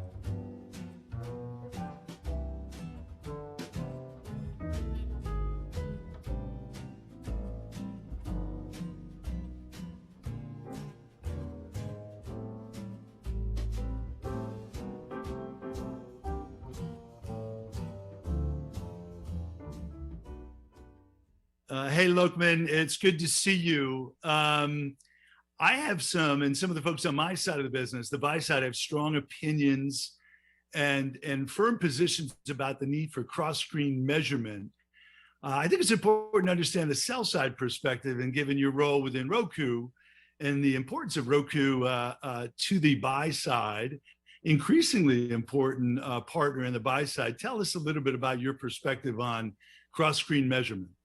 Yeah, I mean, our perspective is likely not very different from what you are talking about or what you're hearing on the buy side. I mean, from our perspective, the most important thing that we talk about and that we hear from our customers, from our partners, primarily on the TV side, is the need for holistic reach and frequency measurement. And if you go to more performance savvy advertisers and performance savvy customers, the questions are about understanding cross-screen exposures to business outcomes or KPIs that the marketer may need, right? So a lot of our focus is around that. And the challenge is primarily because now we have a very fragmented landscape where consumers are consuming content across multiple devices, desktop, mobile, connected TV, and more traditional media, such as linear TV, right? And buyers can buy media across those platforms, often making it very hard for buyers to understand the incremental value of each of those touch points, each of those exposures. And there are a number of factors that play into that. And we think quite a bit about how to make it better for buyers to improve and enhance cross-screen measurement, right? The factors that oftentimes impact it are the data sets that are used for measurement, the exposure data collected across all of these channels, whether it is ACR data or set-top box data, pixel-based and log-based data that you collect from digital exposures, conversion data, whether it is online or offline, and whether you have the right privacy, opt-in consent and privacy compliance against it. We often look at identity and how you can actually provide a better identity graph and identity capabilities that is more rooted in consumer connections and first-party data relationships to actually create better cross-screen measurement. And then the third factor that we spend a lot of time thinking about and working with partners is about the methodology itself, right? What is the methodology employed to measure across all of these data sets that we ingest and ultimately build out a cross-screen measurement product? So the challenge primarily we see is not very different from what the buy side has been talking about, right? Which is most measurement partners don't have all of these data assets and identity graph capabilities and the methodology all buttoned up for a complete solution. And with the landscape changing with the evolution of the third-party cookie world and even the recent announcement around how even IP addresses are going to be increasingly hard, it's harder to do a credible job. And our focus, especially within where I work our focus is to use our first-party relationships, our direct relationships with consumers to create or to work with partners, other measurement partners, to provide the kind of cross-screen measurement solution that the buy side is actually asking for, which includes everything from holistic reach and frequency measurement to measuring performance or outcomes across a variety of screens. So you just mentioned the fragmentation and all the challenges in doing this cross-screen, given all the different touch points consumers have with video. So you tell me, when in fact will we have this solved, or is it unreasonable to think that we will have it solved, that we're going to have to sort of progress with incremental solutions and basically do the best that we can until these data sets and technologies mature? I mean, Matt, I would like to tell you that we'll get to a day very quickly where we can all get up one fine morning and say, we have solved for cross-screen measurement. Like most hard problems, that is not going to be the case. It is going to be an evolutionary improvement on how we measure, how we improve our capabilities, and how we work with, how the ecosystem itself works with each other, because these are different data sets, often not controlled by a single party that needs to come together, right? And that's where on the publishers, on the platform side, on the publisher side, we take an approach of working very closely with measurement partners, third-party measurement partners that are moving in that direction. And we are looking at ways in which we can partner better in a privacy compliant way to offer these solutions. But I don't think there is a question about the nature of how this is going to be resolved. This is going to be incremental. We'll make, there's already some good work done around reach and frequency across a number of platforms and measurement partners, and adding better capabilities and truly offering holistic reach and frequency is something multiple folks are working around. Even Nielsen, who we recently did a strategic alliance with, have talked about moving in the direction of creating a cross-media currency, and that is something we are also closely watching. I mean, we've been talking about this for several years. So the question then becomes, help me remain hopeful and optimistic. Tell me when you think we'll have significant progress, because without holistic measurement, it's really difficult to plan. It's really different to value. It's really difficult for the buy side to, to look forward towards an outcome-based media investment world. Tell me why I should be hopeful and optimistic. There are a few reasons for that, right? Increasingly, it is clear to a lot of folks on the sell side that is the single biggest challenge that we are all facing in terms of moving more media dollars to come to different platforms. Like on the connected TV, I can talk about the connected TV side and the Roku side, right? Because connected TV is, again, a new platform, a new way of consuming content for the consumers, right? And that in some ways adds up to the fragmentation. And what we have done on our side is, make it easy for us to actually have identifiers around data that is privacy compliant, that you can actually get consent from the user early on for both targeting and measurement purposes. And then we actually kickstarted both a first-party measurement program where we work with unique data sets like consented data around automatic content recognition, or ACR, which is important to collect data on linear viewership, right? Oftentimes the challenge with cross-screen measurement is linear viewership or TV data is very different from digital data, which you can collect through pixels and log files. And what we have done is we have invested in building an ACR-based capability where you can you can collect at scale data that is opted in and consented from the user to understand the reach and frequency on the linear side, then overlay that with data that you collect from the connected TV side and other OTT platforms, and then mobile and desktop and so on. So increasingly the data sets are there. The graph capability, the identity capability to stitch together these distinct and discrete data sets are there. It is about more partnership and a collective vision in the industry across not just building it, but also driving adoption around it. A lot of these capabilities are being talked about in the market. We also need buy-side innovation and excitement in actually testing it out and moving very quickly and iterating around it, right? Tough problems are solved when both sides of we have everybody clapping at the same time. Yeah, I think the buy side, we tend to be more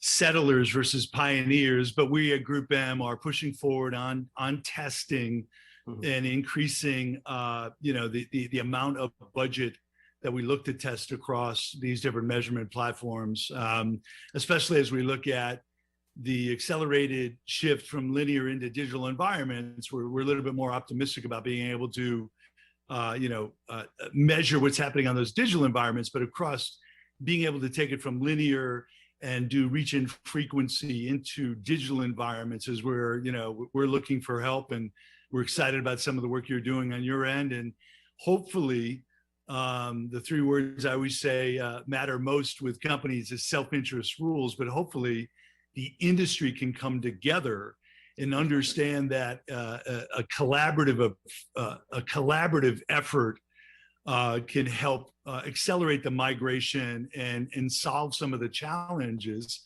so that the buy side is more comfortable with shifting investment from demos into audiences and moving the marketplace forward. That's right, Matt, and that's how we have looked at it longer term.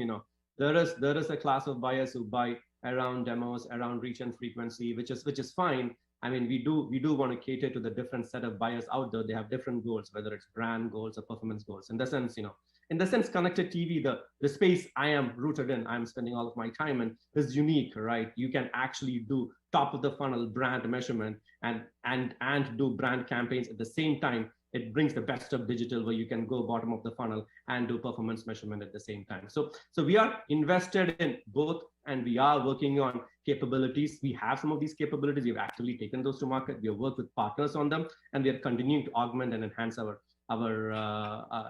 platform to support that. And like to what we said earlier, it is about data sets, collecting data in a privacy compliant way and stitching it together across all of those platforms, and then ultimately building the methodology and the blocks to do cross-screen measurement. Yeah, Nirvana for us is an audience first approach to a holistic video investment plan and measurement and being able to value the delivery against those plans. So I feel a little bit better than I did earlier this morning. So thank you for sharing some of that insight with me. Yep. Yeah. That is exactly our message to the market too. That is where we want the market to get to. Lokman, tell me more about the recently announced alliance with Nielsen. How's that good for the buy side? Great question. It's good for both the buy side, sell side, and the ecosystem overall, we think. But I'll talk a bit about that. So what happened? We did recently announce, it's been almost 2 months now, that we acquired Nielsen's advanced video advertising division, which includes their video ACR, automated content recognition, and dynamic ad insertion technologies. So in many ways, this acquisition will accelerate our launch of an end-to-end, DAI, or linear addressable dynamic ad insertion capability, which will unlock the power of data-driven ad buying on traditional TV, right? So as a buyer, when you buy on traditional TV, you typically buy very contextually against content, against shows, against channels, right? That has been the history, and it has been measured all over on age and gender that we talked about. We want to actually take linear to the world of digital, which is what DAI is promised us, and effectively you can replace a national or regional ad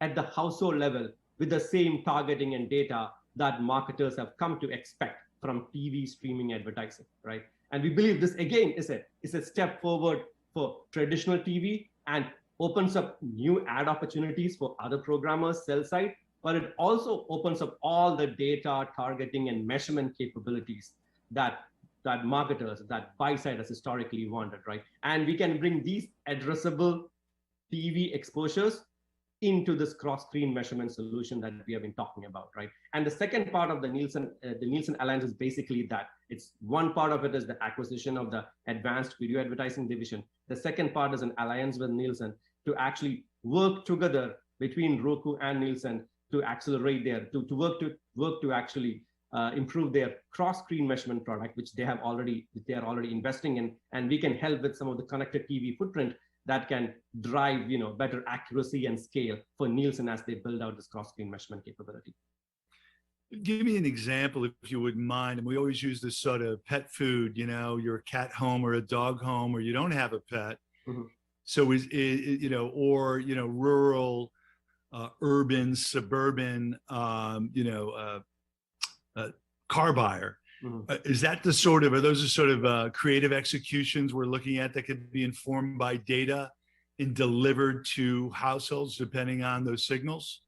Yeah, that's right. I mean, there are two kinds of executions that we have talked about around dynamic ad insertion, which is one is creative testing and creative swapping, the same advertiser, but a creative that resonates more with the household, targeted for that household, because now that ad opportunity, that ad request that could generate from the linear part of a Roku TV that you're watching is not any different from the ad opportunity generated from the connected TV app. So it is a very digital ad opportunity where you have all of the signals that can be used to do better targeting on that particular user. So yeah, one use case is definitely the idea about better creative execution within the same advertiser set to provide a more targeted creative to the end user, to the household. The second one is actually, even going beyond that and do more specific targeting of a separate campaign itself, a separate flight itself that is more relevant, that could potentially be higher CPM for the sell side, and could be again targeted ads that you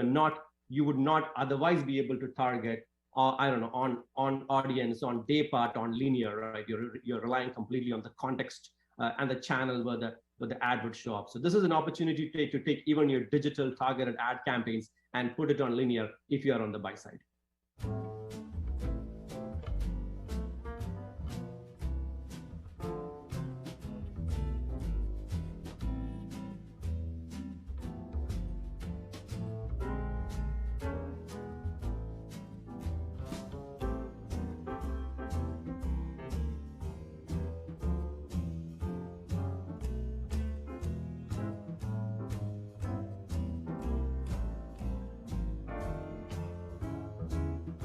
Coming up next, a conversation with Jennifer Gardner and Matt Sweeney.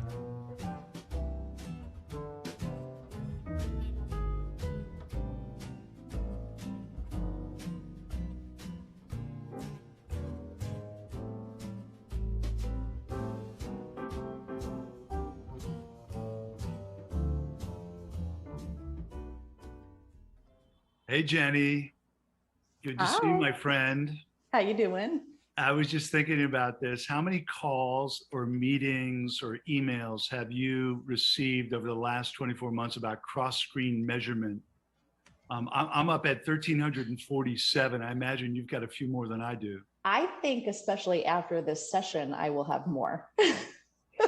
It reminds me when mobile, it was going to be the year of mobile from 2008 to like 2018. It feels like we're dealing with some of the same issues with cross-screen measurement, right? There are all these point solutions, and everyone says they finally got the silver bullet.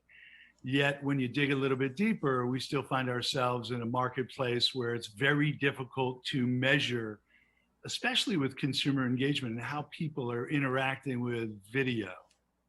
Listen, what are your thoughts about that? I totally agree. And listen, I welcome the fact that so many people are trying to create solutions for this, because clearly people are hearing what advertisers are needing in terms of cross-screen and cross-media measurement. What I would love, though, is if we could really bring it down to a level and speak very openly about what these solutions do and don't solve for. I like to think of things in either a crawl, walk, run, or a now, near, next frame. And I think it would be hugely helpful for everybody involved if we could all start speaking similar language like that. We all know what the intended vision is, and we know it's going to take steps to get there. But instead of, and I don't think anyone intentionally misrepresents, but it's very easy to go out with broad statements like, I have the solution for you. But I'd rather people come to me and say, I have a solution that starts you on the path, and here's what my solution is going to offer you right now. So that's a tip to all the companies out there trying to solve measurement is crawl, walk, run is okay. Just don't tell us you've got the solution when in fact you don't. So please take note and act accordingly. So Jenny, we've talked a lot about sort of consumer engagement and also the migration from buying video based on units and demographics towards audiences. And it will be a migration. It's not going to be one day we wake up in the morning and we're all sort of, everything's audience targeted, or we're looking for proxies for demographics that we've traditionally bought. So how do we make that migration? I mean, you talked about crawl, walk, run. What are your expectations from partners? So first, let me build a little bit more first on this whole cross-media, cross-platform measurement space. It is critically important that we are beginning to tackle it together as an industry right now, and not try to siphon off different solutions that have some wonky behind the scenes math being done. I find that when we have baseline standards in place, like back in the day when viewability and fraud measures were first coming out, and listen, they're not perfect. We know they're not perfect, but they're in much better shape today than they were in the past through industry bodies and groups like the ANA, the MRC. The MRC is hugely helpful in this space because it helps all of us, whether we're from the agency world or we're from the marketer and advertiser world. When we're buying solutions, we need to know that they're going to hold up to base level requirements. And I think that's where we need to also be heading in the conversation around cross-media and cross-platform measurement.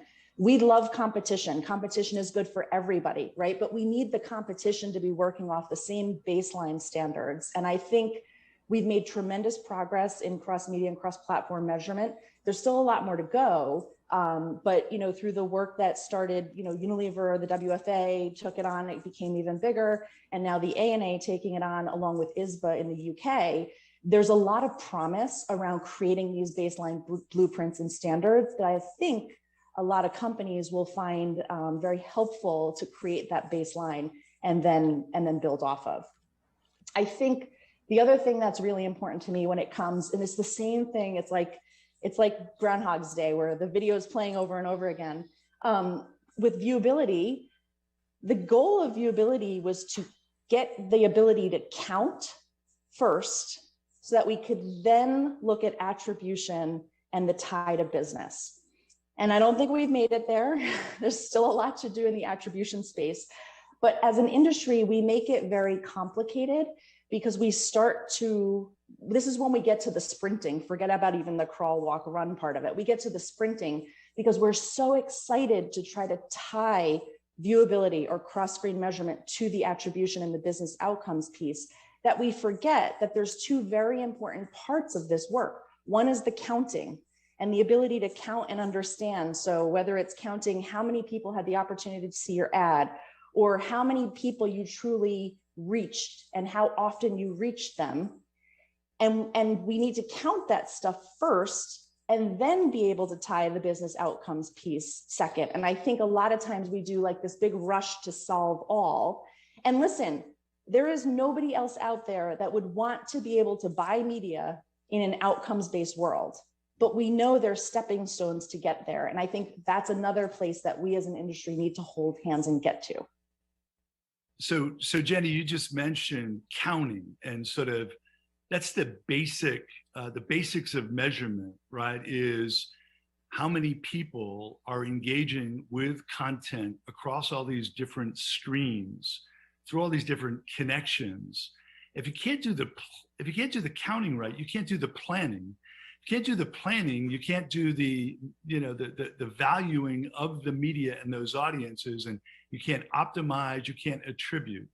So again, I think there's a learning there for everyone in the industry is like, let's get the counting right first, and then think about how that the accurate measurement of those audiences and how people are engaging with video content can lead to better planning, better targeting of audiences and communities, and then hopefully get to a point where we can buy based on outcomes. But when I want counting, I don't want people grading their own homework, right? We trust but verify, and the role of third parties is critically important. And I feel like, again, I understand that as new streaming services are launching or new platforms are launching, it's not always easy to get that third party element from the beginning. But one of the big wishes that I do have for this industry is that we can figure it out from the beginning, or you can approach us with the roadmap of the plan on how you're going to show us your own counting now, but what the timeline is to get the third party on there, because yet again, it feels like another Groundhog's Day conversation. Very similar to the recent days of digital. In terms of timelines, and there has been some maturation of some of the solutions in the space, and we hear what Nielsen and others are doing. You mentioned competition. I think that's a good thing as well. Competition makes all companies better in the space, and you and I both compete day in and day out in our marketplaces. But what do you think is a reasonable time frame, given your connections through the MRC and the ANA? When do you think we'll have something that is maybe not 100%, but good enough and blessed by a third-party auditor? There's some great work that's been underway. I've been involved in the work. I can't take credit for any of the technical aspect of it, and I've learned so much, and I still feel like it's just the tip of the iceberg on the technical stuff. But there's been some tremendous work underway over the last 2 years, and I do believe that we will be in pilot mode very soon. I mean, there's test cases that are going to be happening and building up with third parties through it. We're very engaged in conversation through the ANA with all the broadcast partners and how we can bring the broadcast data to the table. And it's been very promising. I think it's one of those things where we want to move at a much faster pace, but we know that there are so many details and nuances that are underway that it's just the excitement is what wants everybody to move much faster. But I do think we'll be in a position to have some really good pilots underway before the end of the calendar year. Fingers crossed. I believe so as well. I know we're working with you very closely on some of those pilots. Let me ask you, just shift gears a bit. I think it's connected, but we hear a lot about responsible media. And as one of the leaders in the marketplace, Jenny, I'd love to get your view or Unilever's view on responsible media. Like, what does it mean to Unilever, and where do you see, what are the most important factors in being responsible with media investment? So we started in this journey many, many years ago at Unilever, and we came at it first from a very marketer-centric point of view. So it was about verification and value and things for us as marketers. And then we took a step back and said, well, wait a minute, because what we're first and foremost caring about and we're not communicating is the consumer and the consumer experience. And so taking the step back, we really revisited our approach and how we speak about this space and created our responsibility framework, which talks about our ability to work with responsible platforms, have a responsible content pillar, as well as a responsible infrastructure pillar. And listen, again, these are areas that don't come overnight. It's not as clean as everybody would like it to be, but we have fostered a lot of great conversations, whether it's with the likes of the platform and the creation of GARM, which Luis de Como led the co-creation of GARM, all the way through much more tactical conversations with all media partners around brand safety and suitability, and the fact that just because a platform, a publisher, a media seller declares a piece of content eligible for monetization doesn't mean that we as marketers or advertisers want to be showing up in and around that content. So, but again, the end goal is good experience for the consumer. And it only helps all of us in the industry to continue creating good experiences for consumers, because then our advertising and marketing messages have a much greater chance of breaking through. There's much greater trust behind that, et cetera. From a personal standpoint, when I think of responsibility in the media ecosystem, to me, it's just about making things better. Like, just because the industry was a certain way when I joined it way back, and I'm not going to say when, doesn't mean that there wasn't good and bad to it. And again, we don't want to throw the baby out with the bathwater, but there are things we should be doing to improve, and we should be doing it to improve for ourselves. But I also think we should be doing it to improve for the generation that's coming up behind us. I'll just point out that my first job at Fairchild Publishing, Jenny, I think you were probably in second grade. So, Jenny, we talk about responsible media quite a bit, and Unilever's been a leader, acknowledged leader in the space. More recently, we've been talking about the ethical use of data, when to use it, but more importantly, when not to use it. Just having access to data doesn't mean that it's a great consumer experience. Talk a little bit about Unilever's perspective on data usage. Ethics is a very important layer for anything that we do here at Unilever. And I personally love the phrase, just because you can doesn't mean you should. And I think it applies great here. We've been partnering with you guys at GroupM on the Compass tool, which has been really great. And the best part about it is the fact that it's sparking a lot of internal conversation around data sources, the types of data we have, what should we be doing with it? Maybe sometimes the data is great to plan against, but maybe we shouldn't be buying or executing against it, or only using it for creative insights potentially. So, it sparked a ton of great conversations internally. Our cross-functional teams that are, playing together in this space and collaborating have really enjoyed the conversations. And I'm not here with the answers. Sometimes we leave these conversations with more questions, but the fact that it's taking a group of folks to have a conversation about things we weren't talking about before, to me, is just a really great starting point. And we're great to partner. It's great to partner with you guys, not only on the tool, but also in the conversations. Yeah, I mean, again, we created the tool based on those conversations with Unilever. So once again, leading the marketplace and having thoughtful conversations, I think have led to some advances. And I think the kind of decisions we need to make as media professionals, as marketing professionals, that'll be beneficial to all consumers. But Jenny, great to catch up. This is Thursday, but we'll still have our calls on Friday anyway. So it's good to see you, and thanks for your time. Thanks, guys.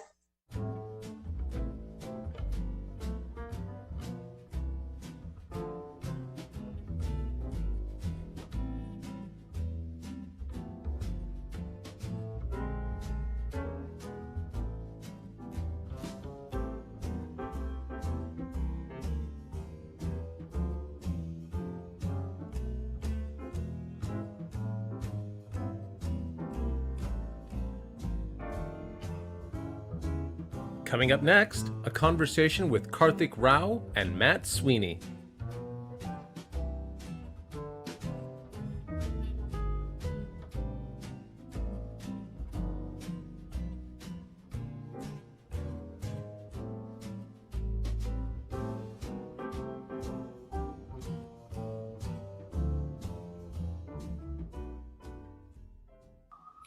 Hey, Karthik, I know this is a topic that you address all the time, but please tell me where we are with Nielsen and our ability to measure cross-screen, cross-platform. Yeah, thanks, Matt. The best way for me to provide clarity on this is to start with why we called our cross-media initiative Nielsen One. At the end of the day, what we want to put and make sure is that the consumer is at the center of this conversation. That's important for you. That's important for the brands you represent. That's important for the sellers. And that is foundationally the design we're applying to cross-media as a solution. We have announced that we will start to be putting out data for cross-media as an analytic capability in 2022. And I'll just walk backwards to what that actually means to get us there. So there's two different important things happening in the world right now. I think fragmentation is something you deal with every day. There's just way more endpoints to reach consumers. That creates a lot more complexity. And there's way more ways in which marketers are spending, as well as way more platforms getting launched consistently. And consumer behavior has changed a lot, accelerated during COVID. So we come up with 3 principles that are super core to how we think of cross-media. It's about resiliency, it's about coverage, it's about comparability. And each of these has different tenets that are hidden underneath them. Resiliency foundationally is about adapting to what has also happened along all these other changes, which is the massive changes in the privacy landscape. Resiliency is about 2 things: getting really good at building an identity capability that scales for where measurement needs to go. That's one component of it. The second component of it is being able to have technology capabilities, because privacy is ultimately about 2 things. It's about managing people's identity the right way, but it's also about data transfers between companies in the world we operate in. So really about having a technology backbone that is able to integrate seamlessly in a completely privacy compliant way with each of our clients, including yourself. So that's about resiliency. And so we've made a lot of work. We launched our identity platform in 2020 during COVID. We relaunched our digital measurement solutions using that identity backbone in January of this year. And the next chapter for that is connected TV, all of the other things that are taking place, addressable and linear. Those are all on the roadmap. So it's very important for us. I took us directly to coverage, which is where it's important for us to measure every other endpoint that exists in the way consumers are engaging with content and advertising. And then the final piece is about comparability. This is where it comes down to this concept of one. Deduplication is everything. It's the most important saying. I know this is so important for you guys as well, but understanding what is actually happening with one consumer and making sure we're deduplicating all of their experiences to connect it to one. Very important for the reach or frequency question. But this is on our roadmap that leads up to 2022 in the fall, where we actually start to put on metrics that piece all these together. The other thing just to point out here is something that I know folks like you have been talking about for a long time, which is the world of the traditional measurement, let's call it broadcast, operated in a bit of a blunt metric, right? It's called C3 or C7, but that didn't really separate out between content and ads. And it also does not work at the granularity of all things digital or delivered over IP. And so it's really important for us, and we made a commitment to even transform how traditional measurement of broadcast is done, bringing it down to a sub-minute level so that it's much more comparable, and also incorporating a lot more big data sets into national and local measurement, right? And so there's multiple things going on, and we've got a super aggressive timeline and a roadmap, and we're really excited about it. And we really hope that this addresses a long conversation historically that that has been important to you and even the sell side clients, and that's what we're building up to for 2022, Matt. I'd much rather talk about some of the solutions you've been working on to help solve industry issues that we just addressed. But we also have to address the fact that COVID changed the way many of us did business, and it also had an impact on your panel. We seem to be spending some time recently talking to Nielsen and our sell-side partners about ratings and sort of maybe the sort of accuracy of those ratings. What can you tell us about what happened with your panels and more importantly, what we can do to move forward? Yeah, that's a really important one, Matt. So COVID affected everybody, all businesses in an unprecedented way. And we went into what everyone did, including you, which is make sure our employees were protected and make sure we're adhering to what was required from a regulatory and government perspective for safety. So we did that for a long time, just putting that at the center of it. A consequence of that was we were not able to conduct a certain set of practices within the homes of our panelists. Why is this important? Because the panel ultimately fuels a lot of the measurement capabilities that we provide clients. And since we were not able to go in and run these maintenance like we would in a normal environment, essentially we saw a little bit of erosion in the ratings. And more importantly than the actual erosion is sort of lack of clarity as to, okay, what is going to happen as we go back into homes? What is going to happen to the ratings, and how does that help everybody who wants to get past COVID but needs to plan for 2022 and 2023? And that's what we're very focused on. I wish it were a different situation in many ways, as would you, but this is one where it's really important for us to work with all of our partners and clients to make sure we give them guidance around what could happen so they can actually plan and get on with our lives. Like that ultimately is the most important piece. But this is the gist of the story. And the other thing just to point out is once we started getting back into people's homes, we covered every little maintenance issue that was there in 3 months. And now it's about making sure we can bring all of those learning back to sort of create insights as to what that could mean and would mean for the following season. So for Nielsen One to be that single currency that's able to see, unique audiences and individuals cross-screen, cross-platform is something we're working on. And I think we also need to address the reality is as the currency in a marketplace where you have buy and sell side, how are you guys assuring that both sides are at the table and have equal footing and equal input into some of the work you're doing to solve this problem?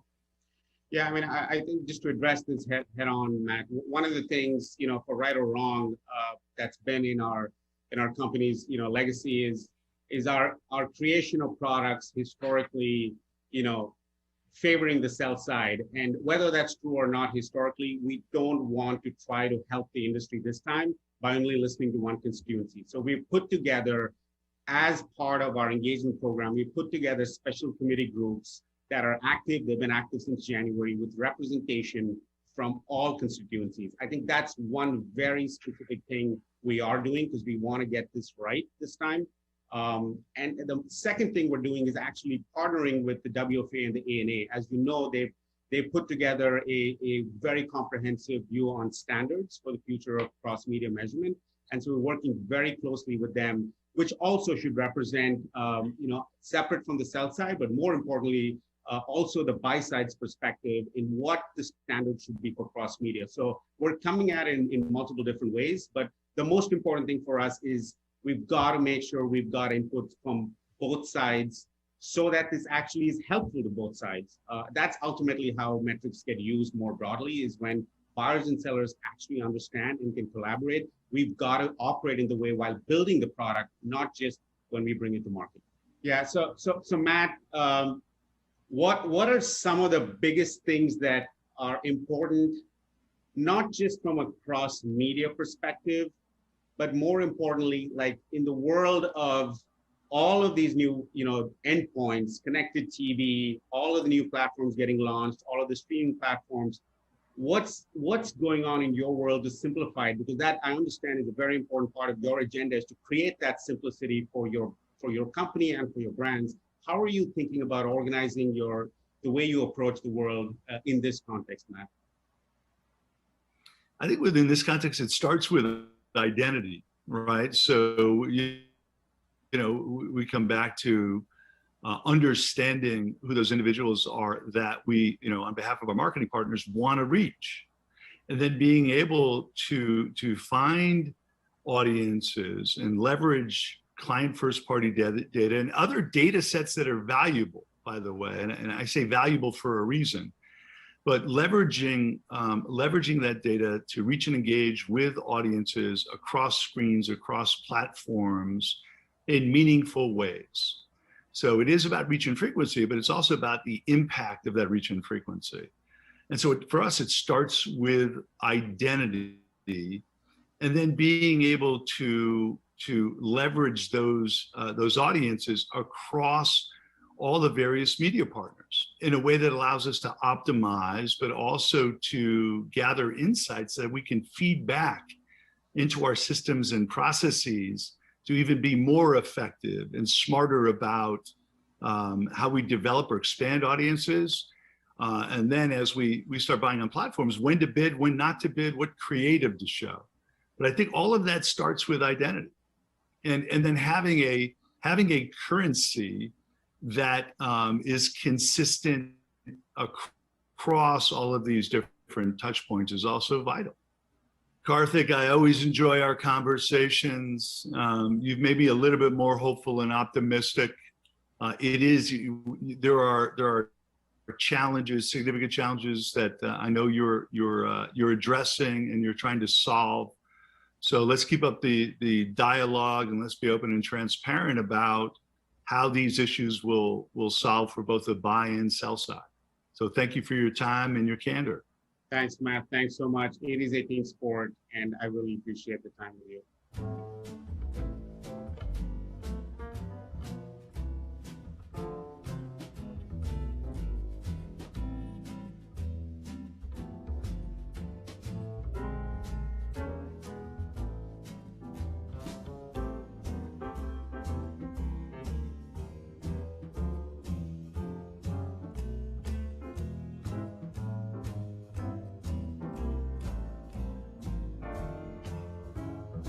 Well, that's a wrap. Thank you so much for joining us. I hope you found the program informative and valuable, and you agree that a more responsible media world is something we all need to work towards. This has been a wonderful project, and I wanted to thank the team at GroupM for being such a great partner. Same to the crew at the 4As. And a huge thanks to our sponsors, IBM Watson Advertising, MediaMath, Nielsen, and PubMatic. Remember, all the segments you watched today will be published in full length in the days and weeks to come, so make sure to visit us at beat.tv. And hats off to our crack production team, to Katie Charles, E. James Ford, Ryan Johnston, and Brian Papish. We pulled off this thing really quickly, and I'm very proud of the results, and you are all to be congratulated. To all of you watching, thanks for joining us, and my very best to you. Here's to happier times ahead when we can all meet in person. Thanks for watching, and have a lovely evening.